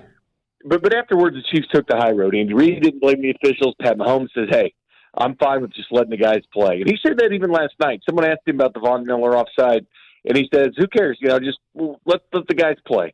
Let the guys play the game. And he even said, Patrick Mahomes, which I doubt is making the news much in Buffalo, but he even said it afterwards. He said, still, I don't know if we win that game, even with the Kadarius Toney touchdown. He goes, I don't know if we win the game because Josh is on the other side, giving Josh too much time. So Mahomes even gave credit to Josh Allen that you're probably not hearing out in Buffalo today, but Jeff Darlington has it on Twitter where Mahomes said that after the game in his press conference. But no, I think it's frustration. I think it's frustration with the offense, and I think he's pretty upset that the officials didn't communicate with him, which they don't really have to do. I mean, it's a courtesy, but that was the controversy. Did he know it was offsides or not? There's no excuse for it. I'm tired of this Kadarius Toney experiment at times. He had a drop pass. He lost the Chiefs the game single-handedly to Detroit. You got to focus, man. I see Pee-wee football. Guys will look at the line judge. Yes. You get a thumbs up or down. It happens everywhere. There's no excuse for a former first-round pick to be staring right at the football and not know he's staring at it with a team that's been to 3 of the last 4 Super Bowls. No excuse for it whatsoever. And not only that, but he was clear. They want to make this a point of emphasis, right? The offsides. There's been 13 calls so far this year. Chiefs haven't been called for it since 1995, but they're making an emphasis because of one thing: Philadelphia Eagles, the tush push. They're so concerned with the tush push. Dean Blandino came on our station today and was talking about that because of the tush push. They're now really checking the line of scrimmage and where guys are lining up because they're concerned about this. And Kadarius Toney found out. Let's put it this way. But I didn't like the optics of it, guys. I didn't like when he was running his route. He and Kelsey kind of separated their separate ways, and Mahomes hit Kelsey with the ball first. I didn't like Kadarius Toney's body language. It was kind of like throwing his arms. He kind of showing up as quarterback. And I didn't like that, because he was open, but he was open because the corners actually broke off of him to go after Kelsey. But I didn't like the optics of a guy showing up as quarterback. So that was just a bad play all around for Kadarius Toney. Is there anything that guy can do to redeem himself with this team? Why is he still on the roster? Well, he had that return last year in the Super Bowl. The longest return in the Super Bowl. He's got a ton of potential, guys. It reminds me of, a guy for the Royals, Adalberto Mondesi, and, made his debut against the Mets in the 15 World Series. And this guy had so much promise, and he was great. And he was a switch hitter and power and speed and whatnot. But he couldn't stay healthy, and that's been Kadarius Toney's thing. But then it's these little mental errors. It's not catching the football. It's been a major problem for Mahomes receivers this year. Last night it was, kind of showing up your quarterback. So he shows you the potential. Like sometimes he shows you the flashes. You're like, I see why this guy's a first-round pick. But to be honest with you, I've been calling for it for the last couple of weeks. Richie James only had 11 snaps, is back healthy now. He's the guy that should get Kadarius Toney snaps, to be honest with you. This guy had 57 catches last year for the Giants, career year with the New York Giants last year in yards and catches. He needs to replace Kadarius Toney because you have to mentally, when you're playing with this team and you're seated as high as the Chiefs are and you have expectations, you can't have these mental lapses like lining up when you're staring at the football. I mean, come on. And then their whole controversy, guys, was did he check with the line judge or not? That was a big controversy because CBS had two tweets last night. One producer, then Tracy Wolfson, who did the sideline, backed it up so I could confirm the report. So I'm sitting there doing the post game going, okay, did he check with the officials or not? Because if he checked with the officials, that's a problem for the NFL. And Roger Goodell needs to be apologizing to everybody today that they told Kadarius Toney he's fine, and then they throw a penalty on him because it cost the Chiefs a game. But I didn't believe it because if you're accused of checking with the official, you're fine. You're holding a press conference after the game. You're clearing your name, but he didn't do that, and he didn't tell Andy Reid. And Andy Reid today in his press conference confirmed that Kadarius Toney did not check with the line judge on the side. Did not check, which people do all the way since Pee Wee football. Yeah, Jay, I expect Andy Reid to get fired. You can't say the officiating's embarrassing, but he's in a position where he's got to back up his quarterback. So I understand what Not Andy fired, did. fined. Excuse me. Did I say fired? Yeah. Okay, we can fire him too. Yeah. He didn't back down that. He didn't back down that in his press conference. I appreciate that and respect that. And he's not mad about the call being wrong. The call is right. What Andy Reid has said, he's had over 27,152 snaps in the NFL. He's never had that been called to him, ever. And this guy's number 2 all-time in postseason wins, number 4 all-time in NFL victories, and he's got 2 Super Bowl trophies and been the 4. And he's never had an offensive player offsides because usually, refs will give him warnings or something like that. I mean, that's pretty customary. They don't have to do it. And Jay, that was egregious what he did. You call high school sports, we do too, because most athletes learn at that level. They look at the official. It's the same 100%. thing. So I guess I'm just curious also about Mahomes' behavior at the end of the game. And one of our camera guys, Thad Brown, caught the exchange with, like, what was the reaction in Kansas City last night, or maybe has it changed today? Are people there saying, yeah, that's our guy, that's good that he's angry like that? Or like, dude, what the heck, Patrick? There are people saying that he's embarrassed himself with those actions. See, that's ridiculous. I mean, come on. The guy's the ultimate competitor. People love it when Michael Jordan does that, or people love it when LeBron James shows some passion, shows some fire. Pat hadn't showed that side of him, and he was just furious with the way things were going. And keep this in mind, this has been a bad year with officials missing calls against the Chiefs. I know people think it's the other way around, but it's actually not. I mean, they played the Raiders a couple weeks ago. The Raiders didn't have any penalties. I think it's a culmination of all these things happening, and he wants to see, the officiating get better. And, guys, before this game even started, Schefter was talking about it, Mike Florio, they had articles about the officiating in the NFL. You guys know how bad it is. Every fan base in this country of any NFL team complains about the officiating. They just do. They can blame Chiefs fans all they want, but they all complain about it in every single city. But do you know what these officials do, guys? You know what their jobs are? I mean, it is fun to look at this. Lawyers. Sales managers. There's like 2 or 3 sales managers, current guys. The guy last night, I believe, is a sales manager as well. CPAs, tax attorneys. One's an athletic director and basketball coach. And these are the heads of the officiating crews. Yes, they have full-time guys, but not the heads of the officiating crew. These guys, they are paid extremely well. They're paid over $200,000 a year. Many of them make much more than that. Full-time officials. This is a billion-dollar industry. You have people gambling, 19 different states now for the NFL. Get it right. Everybody wanted the real officials to come back when the replacement officials were doing games. Is it that much better? But the calls are getting bad. And no, I'm not blaming the officiating because I'm like you guys. That's kind of a loser's mentality. I love the way the Chiefs handled that Packers game because they didn't complain about the officiating. Last night, guys, I think was just a little bit of frustration. And you asked me about the fans. Fans are getting frustrated. They think the sky's falling at some point. But then they have to realize this. The Chiefs are still a 3rd seed. They have the 30th toughest schedule in the NFL in Tankathon. The only tough game remaining is the Cincinnati Bengals. Okay, and it's not Joe Burrow, and it's at Arrowhead Stadium. But they are 8-5. They hold the tiebreaker of the Miami Dolphins, beat them head-to-head. They hold the tiebreaker of the Jacksonville Jaguars, beat them head-to-head. They have a better conference record than the Baltimore Ravens. They would be seated higher than them. So they're 8-5. For as bad as they've played, they're sitting right where they want to, and you have to remind people that they're still sitting right where they want to. They just got to run the table. I mean, they have to refocus, forget about what happened last night, focus on the Patriots, and move forward. It is good for this football team. They moved that game from Monday night to Sunday afternoon. Great for them. Jay, you're talking about where they are right now as a 3 in the AFC. I was wondering, I mean, we're playing around with the playoff machines and looking at seedings and scenarios and how it could all play out. Are the Chiefs actually the 3rd best team in the AFC? Are they worse than 3rd? Are they better than 3rd? Where do you have them? They're not playing as a top 3 seed right now. I'd say that they kind of belong where the around team 6, 7, and then 8 that's on the outside looking into the playoffs. I think they're a fringe team, and I think they kind of belong in that group of 7 and 6 teams, to be honest with you.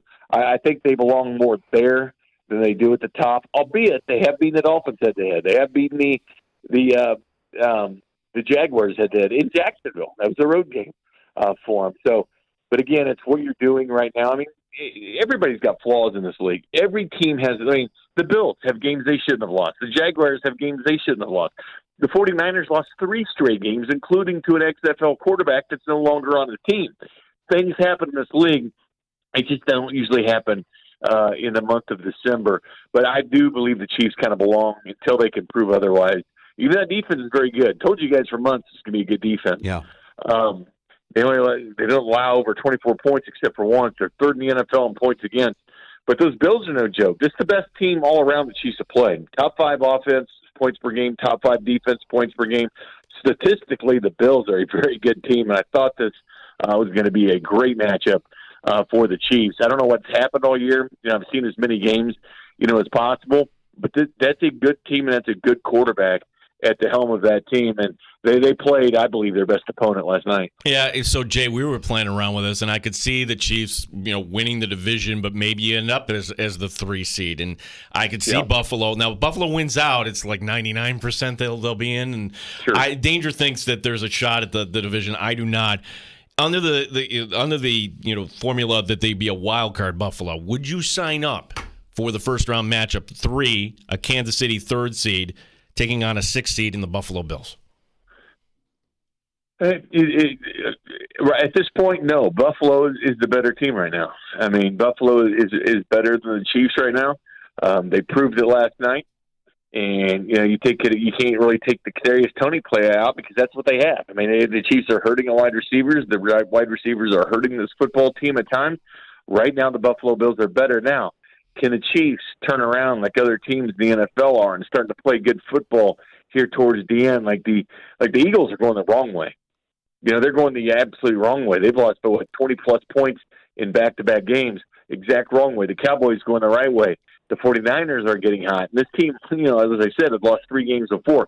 If they can win, if they can go on a roll and beat the Patriots, win on Christmas Day against the Raiders at home, turn in a good game against the Cincinnati Bengals, and they finish up against the Chargers, and who knows what's going to happen in that game. Brandon Staley's probably going to be ran. Justin Herbert, who knows if he's going to play or not.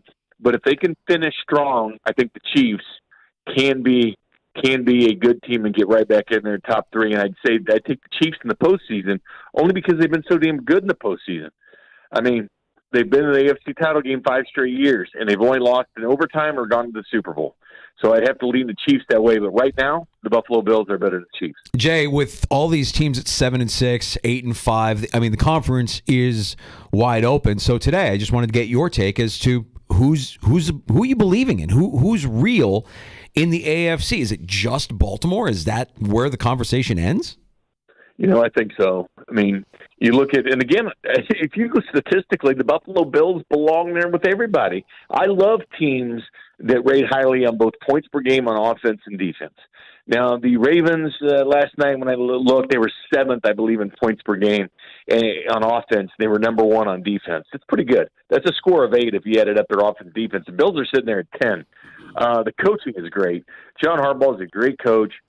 He's always done a wonderful job with that team when they've had injuries.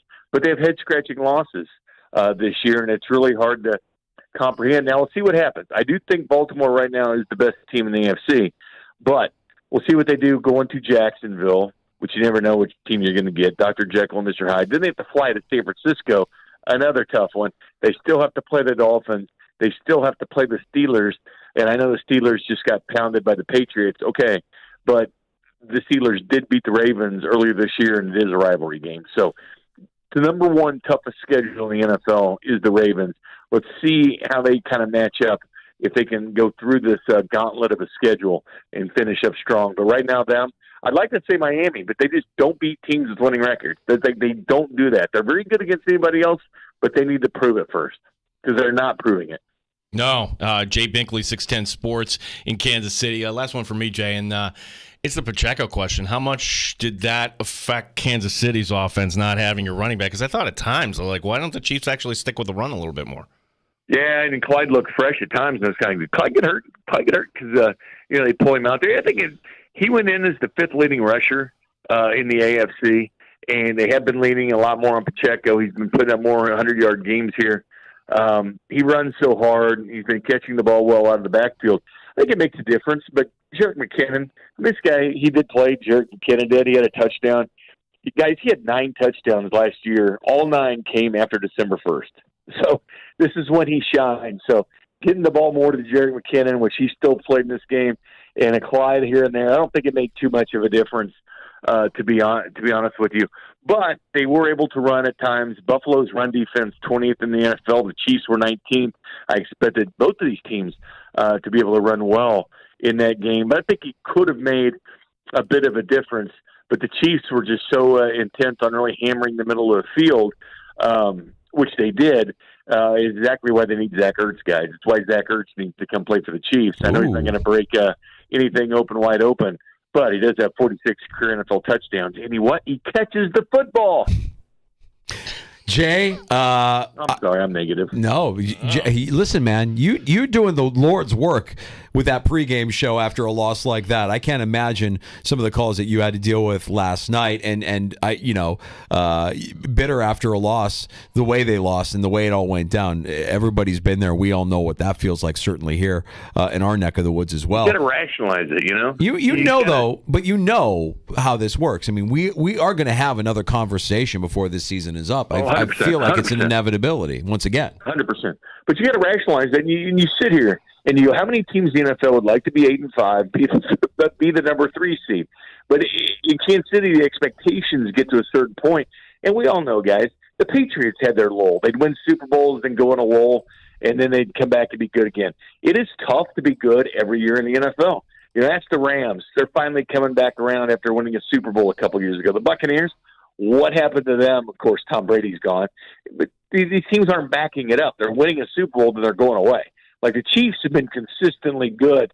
And you know what? Sometimes the check becomes due, but they're 8-5. If you want to look at this glass half full, or glass half empty, they are 8-5. They are the 3 seed, and they have an extremely easy schedule. Jay, you're the best. If we don't talk, happy holidays, my friend. Always great to have you on. You guys take care. You're the best. I think we're going to talk again at some point. But hell, if you just want to talk about the AFC or whatever, we'll be happy to do it. But so to sum it all up, guys, Canaries Tony's was offside. Von Miller was offside. Buffalo Bills are a better team right now. Von Miller was offside. He was. Let's let that go. That didn't he happen. was, guys. Nah. All right. I didn't see a Merry flag. Christmas. Happy Merry holidays. Christmas. Yeah. You got it, Jay. Take care. Jay Binkley. 610 Sports in Kansas City. There's a new angle here, Danger, because we've all seen the overhead shot. Oh, is this the angle that shows that Von Miller was offside? No, Von Miller is onside. Oh. This is actually cell phone footage, like somebody right down the line just filming, like as a fan, like maybe in the first row. And Jordan Schultz has tweeted this out. Tony does point at the official, but then he does it like kind of like I don't care about your response. He comes over and he's pointing to him, but he doesn't wait for the official to respond. So the official doesn't respond, and then the play goes off. So I'll concede that he's doing something in the direction of the linesman. Do you think moving forward, Kadarius Toney will check in with the linesman every time he lines up to catch? He should be cut.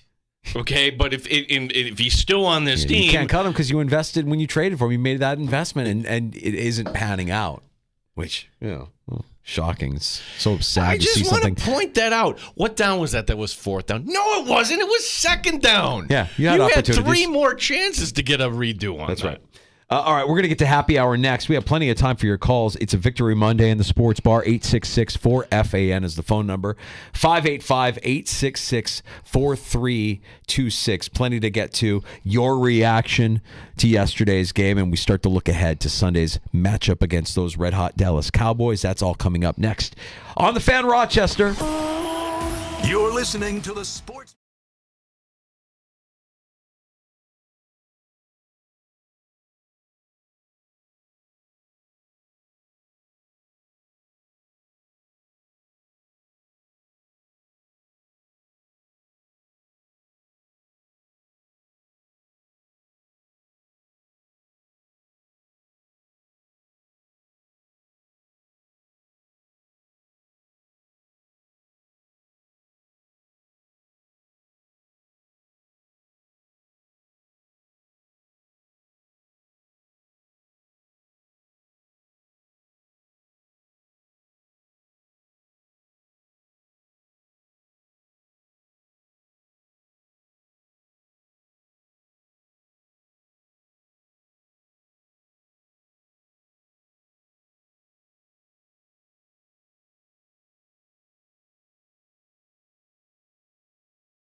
9BF Rochester, the sports leader. 95.7 FM and AM 950, The Fan, Rochester. Always live on the free Odyssey app. The Fan, Rochester, sports update. Buffalo Bills head coach Sean McDermott says that defensive end A.J. Epinesa and safety Micah Hyde are both week to week with injuries. McDermott loves when his D gets after it. I wanted to be aggressive. That's how we practiced it during the week. We studied it over the bye week. We studied it long, and the staff I thought did a great job. It was very thorough in terms of the research we did, and then we practiced it that way. Bills now at 7-6. Dallas coming to town this coming Sunday. Monday Night Football has two games, both beginning at 8:15. It's the Packers and the Giants. In Miami, it's the Dolphins and the Titans. Sabres hockey here tonight on the Fan. Buffalo hosting Arizona. Brett Murray getting the call-up. Isak Rosane sent down. Amerks in action Wednesday in Springfield. Gene Battaglia, the sports leader, 95.7 FM and AM 950. The Fan, Rochester. The Sports Bar with Danger and Battaglia. As the Bills come up with a gigantic season-saving victory over the Kansas City Chiefs by a score of 20-17. As the Bills improve to 7-6 on the season. Do the Chiefs have a beef with the refs yesterday? A bit embarrassing in the National Football League for that to take place. The language of losers. To take away greatness like that, I mean, I know as fans, you want to see the guys on the field decide the game. Go Bills. Patrick Mahomes is washed, cooked. He's got nothing. It's done. It's Kadarius Toney. It's his fault. It's his mistake. Nobody else's. The officials did not make a mistake. Mike Danger. It's a victory Monday. Gene Battaglia. Or is this going to become galvanizing? We did it for Sean. We did it for Sean. In which case, great. Congratulations, Ty Dunn. You helped out the team that you're in their backyard. Great team win. At the end of the day, great team win. We got this man's back. We got your back. We got your back. I like the Buffalo Bills, and I think they'll make the playoffs. Playoffs? 95.7 FM and AM 950, The Fan, Rochester. Happy hour in the sports bar. Danger and Battaglia. Glad you're with us on a Victory Monday. Appreciate you checking out the video stream. We're live on YouTube and Twitch at The Fan Rochester. You can always hear us where we sound our best. The free to download Odyssey app. Even your smart device when you ask it to play. 95.7 The Fan. Danger here, Battaglia there. It is a Victory Monday, and it's a victory that isn't without its own controversy. We'll remember this game, much like we remember the losses, the memorable losses during the Sean McDermott era. This will be one that we remember as a memorable win, because if they had lost that game yesterday, it would have been another spectacular collapse, and God knows what the world would have looked like if you would have lost in that fashion. What the discussion today is about, it's not about the penalty per se. It's about Patrick Mahomes melting down afterward. It's about Patrick Mahomes getting caught on camera by Thad Brown talking to Josh Allen, not giving any credit to Buffalo. I mean, it's about Andy Reid deflecting blame and saying the officiating was embarrassing. Well, those two gentlemen are going to get fined, I would figure, the head coach and the quarterback. But it just shows me, Danger, that the AFC right now, that's the defending champ. They're not that good. They're flawed too. Like this is the one year anybody could come out. So why not Buffalo? It is wide open, and why not Buffalo indeed? You've got all these teams sitting at 7-6. The Bills, because of their conference records, didn't really improve their seeding at all, but they actually, now, if they win out, 99% chance that they are making the postseason. They have control of their destiny, as they say. You can join us at 866-4FAN, our number, 866-4326. We love your reactions. Well, we love talking to you every day, but your reactions on a Victory Monday or a Blame Assessment Monday, always priceless in the sports bar. This guy is the one guy we clear the dance floor for. It's been a while because he's serving. Adam, not in Irondequoit. Adam from Irondequoit. It's our guy, Adam from Irondequoit. Where you been, buddy? It's been a long time. Hope you're doing well. Up north in Ann Arbor. Well, I guess out west, you could say. It's been it needs the Army, but it's been fun because out here, kind of watching the Lions fans go through what we did about 3-4 years ago. The disbelief that, like, asking your friends, like, "Are we good?" Yeah. Is this real? Yeah. But no, I'd still if I'm gonna pick an NFC team, I think I'm now a transplanted Lions fan. But my Bills are my Bills. Man, it's I don't want to say it's fun, but it's entertaining to like be nervous about a game. It seemed for a really long time there, they were, the Bills were just juggernauts, and you were surprised when they lost, and you were surprised when it was a close game. Now it's like, okay, it's another close game, and unfortunately another close game against Kansas City, and it's like, here we go again, right? Getting down to the end. But unlike a lot of the rhetoric that's been on the news today, I thought yesterday's officiating was actually pretty good. Mahomes said they want to see the players decide the game. Well, guess what? Kadarius Toney did. Okay, this isn't one of those situations where there's a subjective concern over the referee's ability to tell whether or not it's pass interference or some of the ridiculous roughing the passer calls that they make. This was the clearest penalty I've ever seen. I played Pop Warner. I played high school, and I can't think that you can find anybody else who has and knows that you have to check if you're on the outside. It's hard to tell if you've got a good beat on the ball. Pick any replay of pick up a running play, and receivers will look at the referee. Hey, am I good? Yeah, you're good. Or if you're not, you move back. So, all the whining and crying, be quiet. Where were people when the Bills had 10 first-half penalties in London against Jacksonville? And those were ridiculous calls. Even the calls that went the Bills' way, when one Josh Allen bumped into our Josh Allen and he got his Oscar for 2023, we got a roughing the passer. There's no way that was roughing the passer. Right. So, yeah, overall, the officiating, I think, can improve. It would be great if these guys were full-time. I think what we pay for NFL Plus or the NFL ticket or a jersey with an NFL official logo on it, as fans, we do deserve better officiating, but not better than it was last night. They got the call right, and Kansas City needs to grow a pair. I'm out.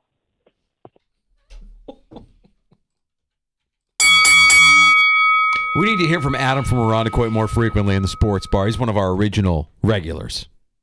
And he always sharp, always has the takes, just brings the energy. Love that guy. And thank you for your service, Adam. If you were with us, reaction continuing in from Jay Binkley's appearance, too. And he just texted me, Danger, this video that's going out. See, Gene, NFL has some explaining to do. No, they don't. Tony comes over and points at the official and doesn't even look back for the official to say yes or no. He just assumes he's fine. So don't tell me that video. And Florio agrees with me and others that said, no, that was the correct call, even with this new video that's come out. Yeah, you don't get the benefit of the doubt just because it was a super sweet play where you saw Kelsey throw a lateral to Tony for what looked like a game-winning touchdown. Hey, look, if that call isn't made in that instance, and we're talking about the Bills losing in that fashion on, oh, by the way, a day where Frank Wycheck passed away at a young age, a guy who, that on ripped that lateral, the guy that ripped our hearts out all those years ago passes away, and you have a similar type play potentially ruin your season. And the Bills' season would be ruined with that loss in Kansas City. Today, we would not be talking about anything other than, the draft? I mean, we're like packing it up. Like, this is it. I don't even want to think about what the world would have looked like had they lost on that play or lost because of that play. Well, let me just point out, they don't call it.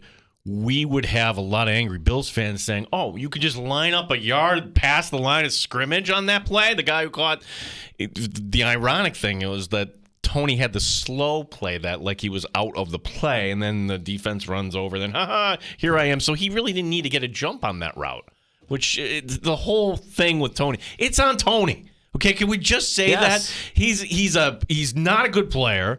Game number 1, pick 6, right in his hands, right off his hands. Detroit touchdown leads to a Lions victory, which then it was an upset in Week 1. Lions end up being pretty good, but my point is, Kansas City doesn't have the guys they used to have. It's just a fact. They didn't replace Tyreek Hill. You can't tell me Sky Moore is that guy. Maybe they have something in Rice. He's pretty good, but they don't have enough, I don't think. And if it ends up, if the Buffalo Bills somehow find their way as the 6th seed and the Chiefs stay as the 3, Sign me up. I want another round. Give me another matchup. I'm not afraid going to Arrowhead. No Bills fan should be afraid. No, I agree with that. And I also think, though, that that they might have loftier expectations right now, given where they are. You could actually... My prediction all along was Week 18 is for the division. And it could still play out that way. If you're the Bills and you win out. You need one really, really unexpected loss by Miami. It's either tonight... And what, 13-point favorites against Tennessee? Not 14, much. 2 touchdown 14 now. Yeah. Okay, even better. Or next week against the Jets. I'm not putting my money on Zach Wilson or Will Levis. No. You got the Titans tonight, the Jets next week. Their season wraps with Cowboys, Ravens, Bills.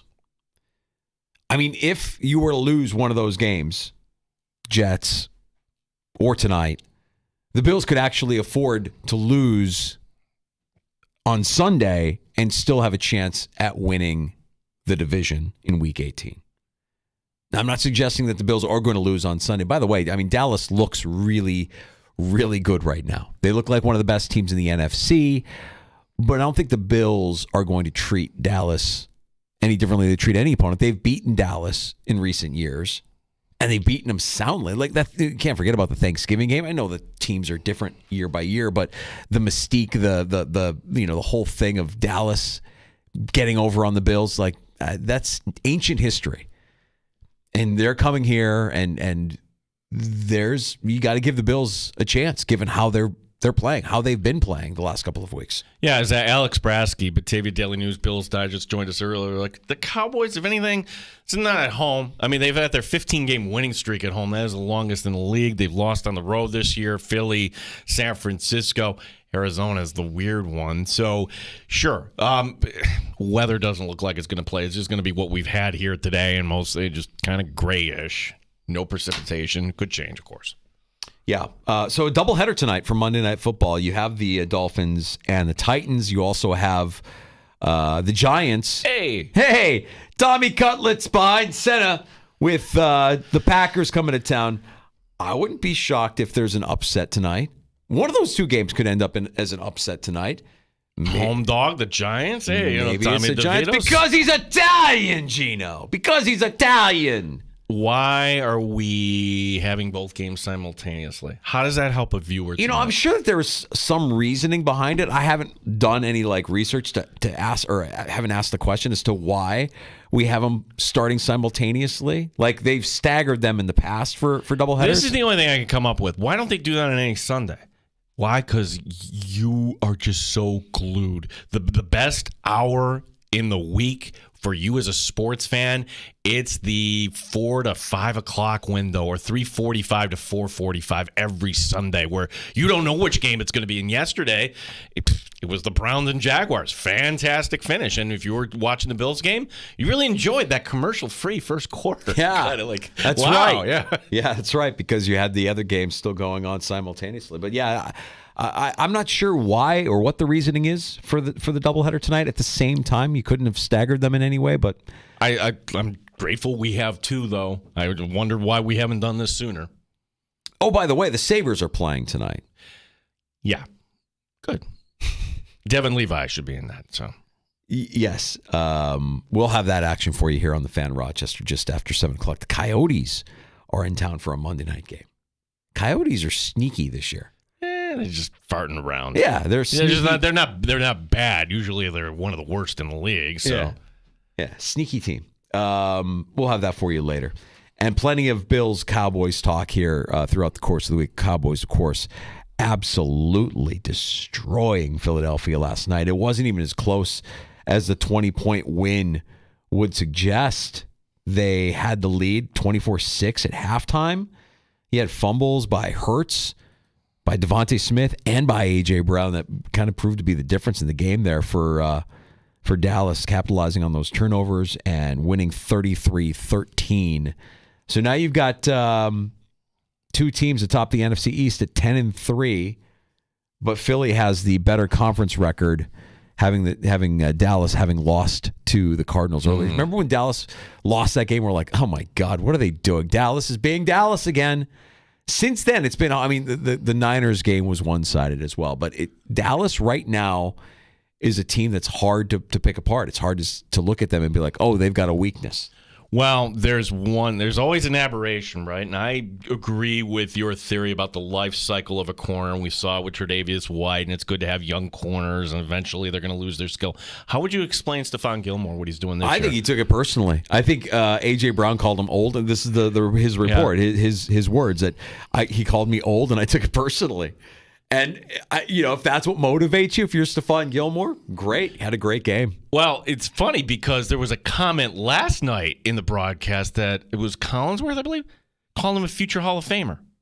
And you're like, and it's like the woman that's tasting something like, no, that can't. Well, no. Well, he did win Defensive Player of the Year. I mean, I didn't think there was a former Buffalo Bill that was on track to be a future Hall of Famer, but if Gilmore is part of who knows where this Cowboy team ends up, that would be a couple championships. I think Gilmore is probably in that conversation. He's certainly in that discussion. He's fantastic. I mean, early in his career, fantastic player. A player that the Bills just didn't want to pay. Let him walk. Yeah. We had to re-sign Chris Hogan. That was the important thing. Well, I mean, but there was also probably something to, hey, he really doesn't want to be here. So what are we doing? Like, if you don't want to be here, see ya. Well, that's also it too, where when he was leaving at the time, they just said, well, it's different. We're gonna be playing in prime time. I'm not used to that. Right. Yeah. Right.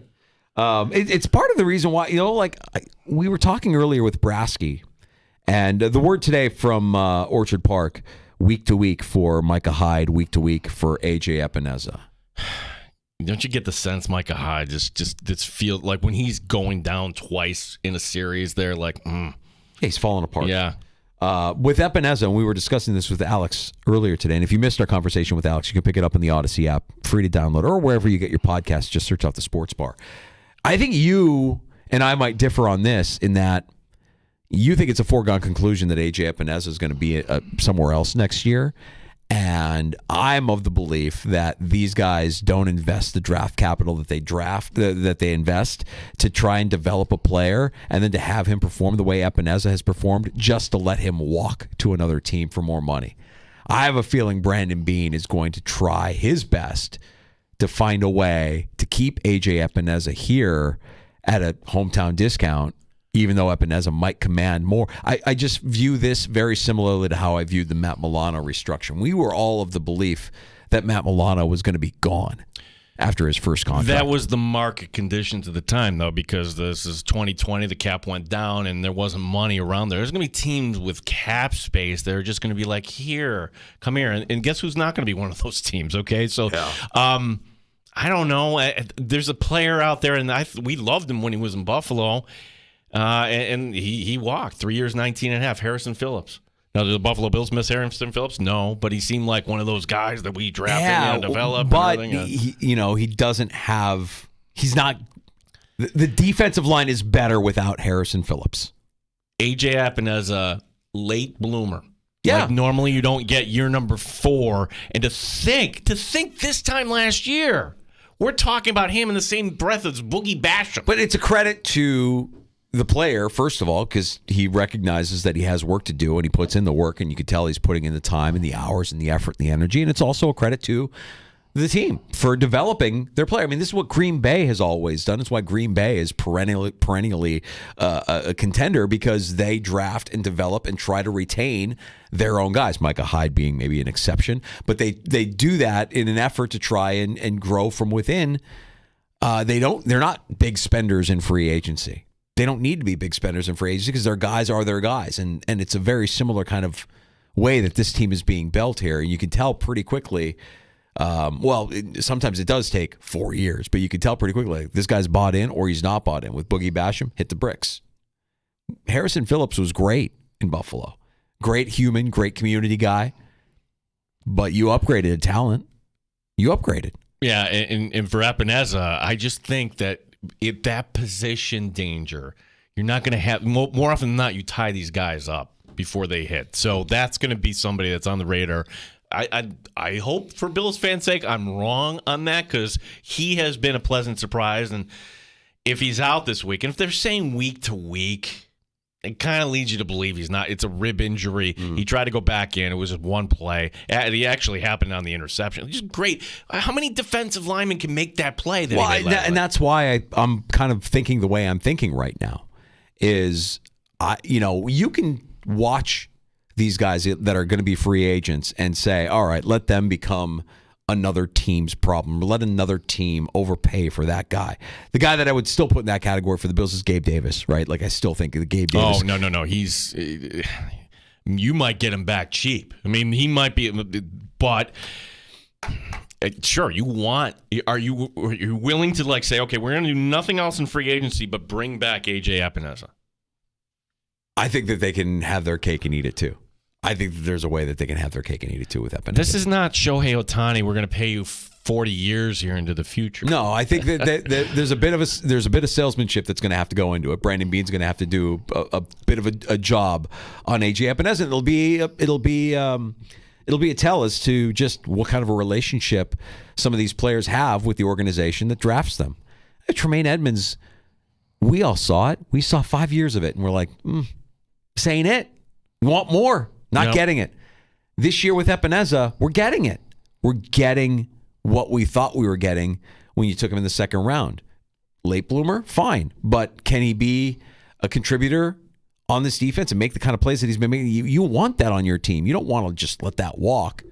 Maybe somebody else offers more and you're out of your range. But I would imagine that they're probably going to do their best to keep Epinesa. Here was at the beginning of the season, we were all very much in Epinesa's gone. Or what could we get for him? Oh, fourth round pick.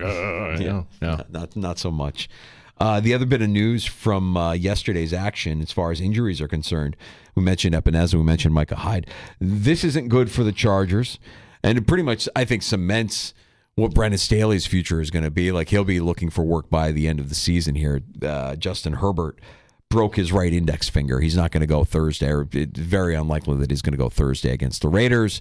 The Chargers lose another game yesterday to Denver, and they're going in the wrong direction. This is bad. Yeah, there was one scene from that Broncos-Chargers game, and it's something you don't get in Buffalo, but it's Broncos have the lead. They get the ball back. It's right before half, and timeout, and it's Sean Payton with his quarterback and the entire offense huddle around Peyton, talking about what we want to do here coming out. I thought that was just kind of cool and telling. And you look at the standings right now, like, oh, Denver is actually going to make this thing, aren't they?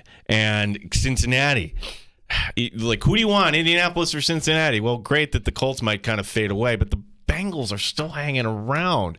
And that's why, Danger, you have to win out, because you're losing these tiebreakers head-to-head against these teams. As you can imagine, after a win like the Bills had yesterday, given everything that went on last week, it was an emotional win for Bills head coach Sean McDermott. You saw him exasperated at the end of regulation, kind of hunched over, and you could kind of read lips and be like, oh yeah, he can't believe that just happened. He's feeling himself right there. Sean McDermott on his reaction. On the team's reaction to the win yesterday in Kansas City. Good to get a win.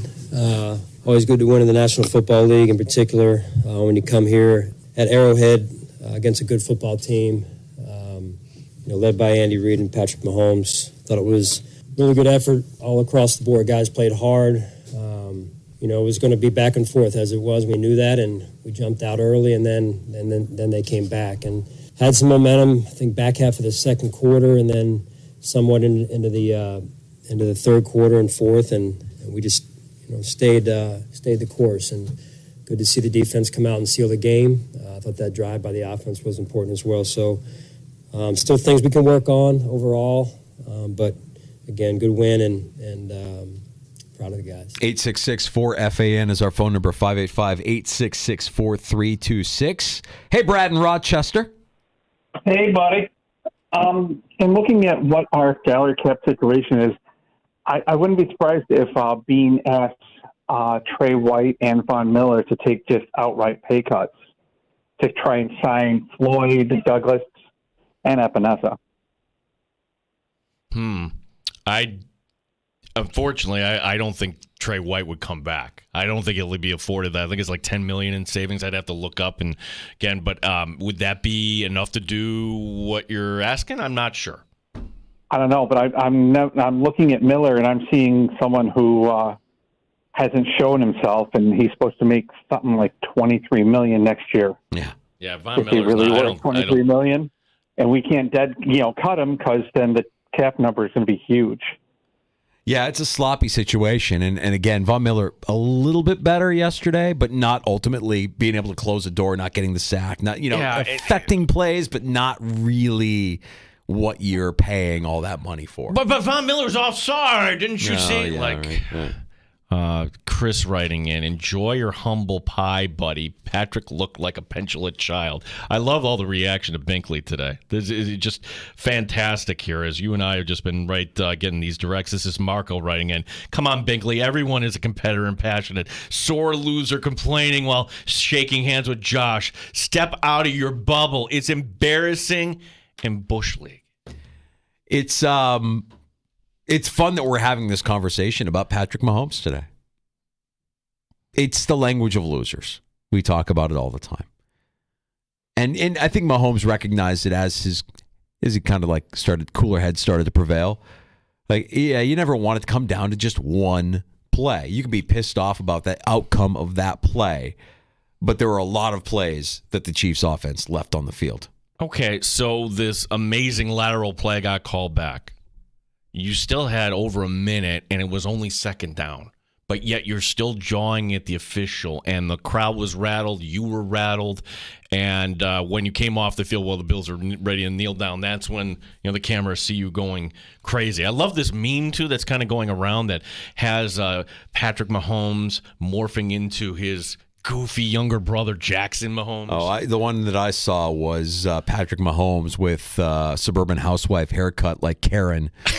Complaining like Karen. It was a great day for memes, and then we've all seen the meme, right, where the girl is walking with the guy, and then the guy turns around and look at the girl, the dress, and the original girlfriend's like, what the heck? Well, this one, roles are reversed. It's Taylor Swift and Travis Kelce, except Taylor Swift's turning around looking at Josh Allen. Yeah. Dalton Kincaid, big Swiftie. Didn't know that. Had a brush with Taylor Swift pregame. She walked right by the Bills locker room, and a bunch of the team was there. Yeah, that was totally planned. So you understand you can't get that sort of access. That's Travis trolling the Bills. Hey, hon, I need you to go down and just kind of go down there and get them off their game here right before the game here as you walk on by. Can you imagine? Is that where we're at? Like, you're that, even the guys in the NFL? Why? The only way she can securely get to her box seat is to walk through the players' tunnel? You're kidding. I'm not sure. You're kidding. I'm not sure. I know that her tour has grossed over $1 billion. I know that by the time it's all said and done at the end of next year, it will have been a $2 billion tour. $2 billion. I like this fact, too. Fun fact. That was the first time Taylor Swift saw her boyfriend lose in person. The Buffalo Bills handing him the loss. We'll stash that one away. That's nice. Mm-hmm. That feels good. All right, we're going to get to a round of shots next in the Sports Bar. Yeah, we got the Sabres tonight, but listen anyway. We'll be taking on Arizona. We'll set you up for that. Actually, sad news out of the world of hockey, but we'll get to that. Also, the Shohei Ohtani story, and the Patriots are heading to Kansas City, and somebody actually asked Bill Belichick about Taylor Swift. Wonder how that went. Belichick letting his guard down a little bit for Army-Navy. Did you see that? Do I pull in a little Lee Corso there? Yeah, that was wearing the helmet and everything. That good for him. Well, they had the long weekend. Let them have some fun, I guess. Absolutely. And you're coming off a big win in Pittsburgh on the road? Sure. Hey, can the Patriots beat the Chiefs this weekend? Will the Patriots upset the Chiefs this weekend? Hey, look, I'm just throwing these things out. I mean, like, where the NFL is at right now, heading into Week 15, there's a lot of questions. You could see a lot of different scenarios, but it's going to get silly. It's going to get silly. If that happens, Mr. Unlimited is divisional champ. They're only one game back, Denver. I mean, the Jets looked competent against Houston yesterday. I'm crediting PJ Glasser. He said that was a trap game for Houston. Just don't go The anywhere. Bears beat the Lions. Come on, Dan Campbell. What are we doing? You could be the 1 seed in the NFC. You can't beat the Bears. It's going to get silly. Down is up is down, and it's wide open. Lots of reason to be optimistic if you're a Bills fan. So we'll get to that and more. Round of shots on the way next in the sports bar. It's Danger and Battaglia on the Fan. You're listening to the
Buffalo Bills head coach Sean McDermott says that defensive end A.J. Epineza and safety Micah Hyde both week to week with injuries. Quarterback Josh Allen says the postseason has already begun. We've been kind of approaching this as this is the playoffs for us. Every game from here on out is that important. We got to keep going. And again, we'll celebrate this one tonight, turn our attention towards the Cowboys tomorrow. Yeah, the Cowboys come to town on Sunday. Monday Night Football has not one but two games tonight, both with 8:15 kickoffs. It's the Giants hosting the Packers. The Titans are in Miami to face the Dolphins. Buffalo Sabres hockey here tonight on the Fan as they host Arizona. Brett Murray getting the call up to Buffalo. Isak Rosane sent down. Our coverage begins at 7. Ameryk's next in action coming up Wednesday at Springfield. Gene Battaglia and the Sports Leader, 95.7 FM and AM 950. The Fan, Rochester. Bills fans, Odyssey is your home for football. Stay up to date on everything Bills, no matter where you are, with the Odyssey app and the Sports Leader, The Fan, Rochester. Well, to be honest, I wasn't sure. We were in man-to-man. I thought someone was yelling we got picked, and then, as the play unfolded, I think it was Kels that was wide open there, and the play after he caught the ball was, I've never seen a play like that in the NFL, But thankful, and, then I saw the referees signaling that direction, so I didn't know if it was a pick or what it was, and then it turned out to be the offside. So. Bills head coach Sean McDermott after a win that we won't soon forget. Kind of an improbable fashion there, as for once it feels like call went the Bills' way instead of the other way around. It's time for a round of shots here on a Victory Monday in the Sports Bar. Yeah, even though Sabres forward Alex Tuck remains on IR, this weekend was a good one for him. Tuck and his wife Kylie welcoming in a baby boy, Trip Tuck. Tripp was born on Saturday, the first for the couple on the ice tonight. The team could use 2 points against Arizona. That's before they head out on a 3-game road trip. At 13-11-2, this is not the same old Coyote team. They're a little more respectable this year. Our coverage will begin at 7 o'clock. It is expected to be Devin Levi in goal tonight. I thought they never lose with the Goat Heads. What happened? Are we over that now? Are we done with the Goat Heads? I think we're out of options here. Yeah. With the team, What's our next excuse going to be? Oh, well, it's a Monday night. They can't win on a Monday night. Guys, so inconsistent, maddening. There's not going to be energy tonight there in the arena, right? It's Arizona. It's a Monday night. Right. This was always the problem for the team. Okay, so the crowd is going to be light tonight. Who cares? You should be a team you beat. Former NHL player and coach Tony Granato has been diagnosed with non-Hodgkin's lymphoma. Takes a leave of absence from his work with NBC Sports Chicago and the NHL Network at 59 years old. He posted on social media he's going to begin treatment this week. Of course, his younger brother, Don, the head coach of the Sabres. Did Don have a similar... What was Don's health scare from a couple of years ago that forced him to miss...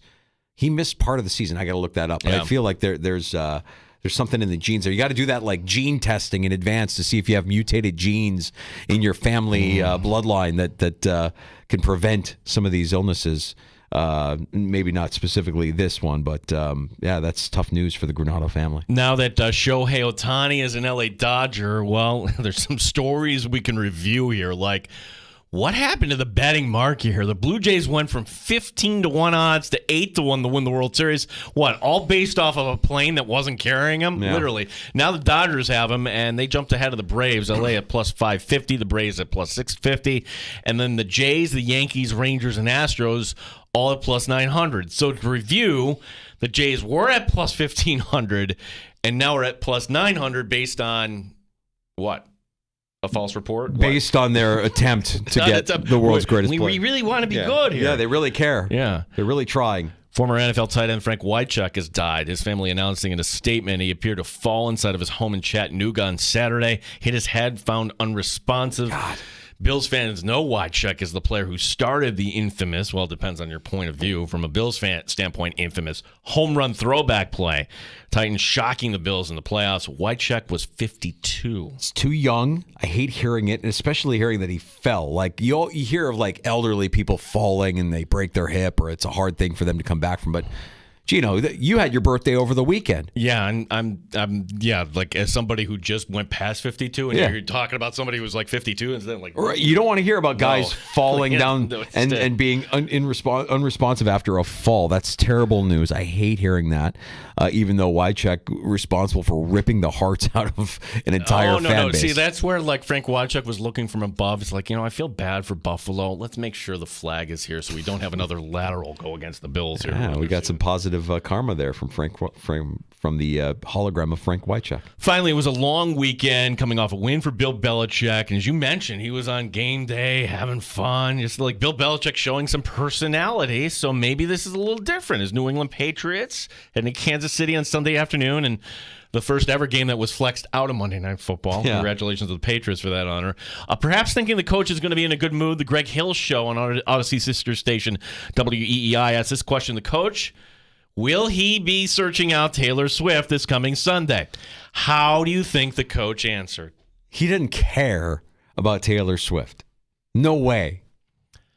I'm really focused on trying to get our team to play Kansas City. Yeah, that's it. There you go, coach. Yeah. He's back. Yeah. But what if she walks into the tunnel trying to distract your team like she tried to do Do you think that was a planned distraction? I mean, the guys are there. They're ready to get out on the field. They're ready to get introduced. You got a couple of Swifties in that locker room. Do NFL players get starstruck over arguably the biggest star in the world? I don't know, starstruck, but it's one of those like you're getting ready, like, hey, she's here. Whoa. I would think. Right? Like, name the bigger star than Taylor Swift. She's the person of the year. You mean to tell me that's the only entrance to her box that security could safely bring her up? I feel like with her and her camp, everything is choreographed. Everything is calculated. Nothing is to chance. Every step is documented. So let me walk by the Buffalo Bills and show my support for my boyfriend's team, the Kansas City Chiefs. I'm here. And he doesn't lose when I'm here.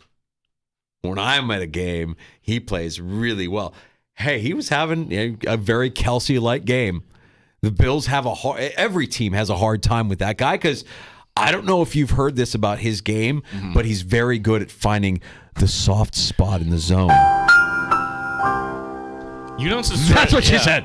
The caveman theory, when like you were playing softball or hockey when you were younger and you had your girlfriend show up and didn't that help you perform better? Oh, right. Yeah. Like when the Puck Bunnies would show up playing games as youth, you get a little bit more excited, a little bit more juice in your game. Sure. So, I think that's what was happening. Carolina thinks I'm crazy for that theory, but it's fading away now. Yeah. It's not working. Went to it one too many times. Yeah. Oh, boy, just a shame. Just a real shame. I wonder how distraught those two were after last night's game. I wonder what that conversation was like. I wonder if you're Taylor Swift, do you even know how to deal with an NFL player on a losing streak? Right. I mean, you saw Mahomes' reaction. Just petulant. Inconsolable. You go walk around the block a few times before you see Brittany and the kids. Wow. We got to get the last call next in the sports bar. That means we have time for your calls. If you want to join us, we utter the most dangerous words in all of sports talk radio. Back to the phones. Although I got to say, on a Blame Assessment Monday, phones today have been great. Yeah. Heard from some of our regulars. Brad in Rochester, fantastic. Adam from Irondequoit, not in Irondequoit, from Irondequoit. Of course, Tim in San Diego, always great hearing from him on a Monday. Love our callers. Just be a good caller, please. 866-4326 if you want to pull up a stool. 866-4FAN. This holiday season, all your wishes are coming true on FanDuel, America's #1 sportsbook. Right now, new customers get $150 in bonus bets with any winning $5 moneyline bet. That's $150 if your team wins. And if you've been thinking about joining FanDuel, there's no better time to get in on the action. Think about tonight's game. Just plop down a $5 money line bet on the Dolphins and get $150 in bonus bets. Seems pretty easy. The app is easy to use, and you got a wide range of betting options there, including spreads, player props, over-unders, and more. Visit FanDuel.com/Mike, FanDuel.com/Mike, MIKE, and join me this NFL season on FanDuel, official partner of the NFL. 21 plus and physically present in New York. First online real money wager only. $5 pre-game money line wager required. $10 first deposit required. Bonus issued is non-withdrawable bonus bets that expire 7 days after receipt. See terms at sportsbook.fanduel.com. For help with a gambling problem, call 1-877-8-HOPE-NY or text HOPE-NY 467-369.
The Fan, Rochester.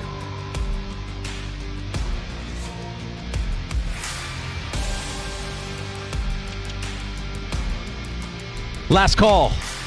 You're in the sports bar, Danger and Battaglia. Appreciate you listening at 95.7 FM, AM 950 here locally. You can hear us where we sound our best, the free-to-download Odyssey app.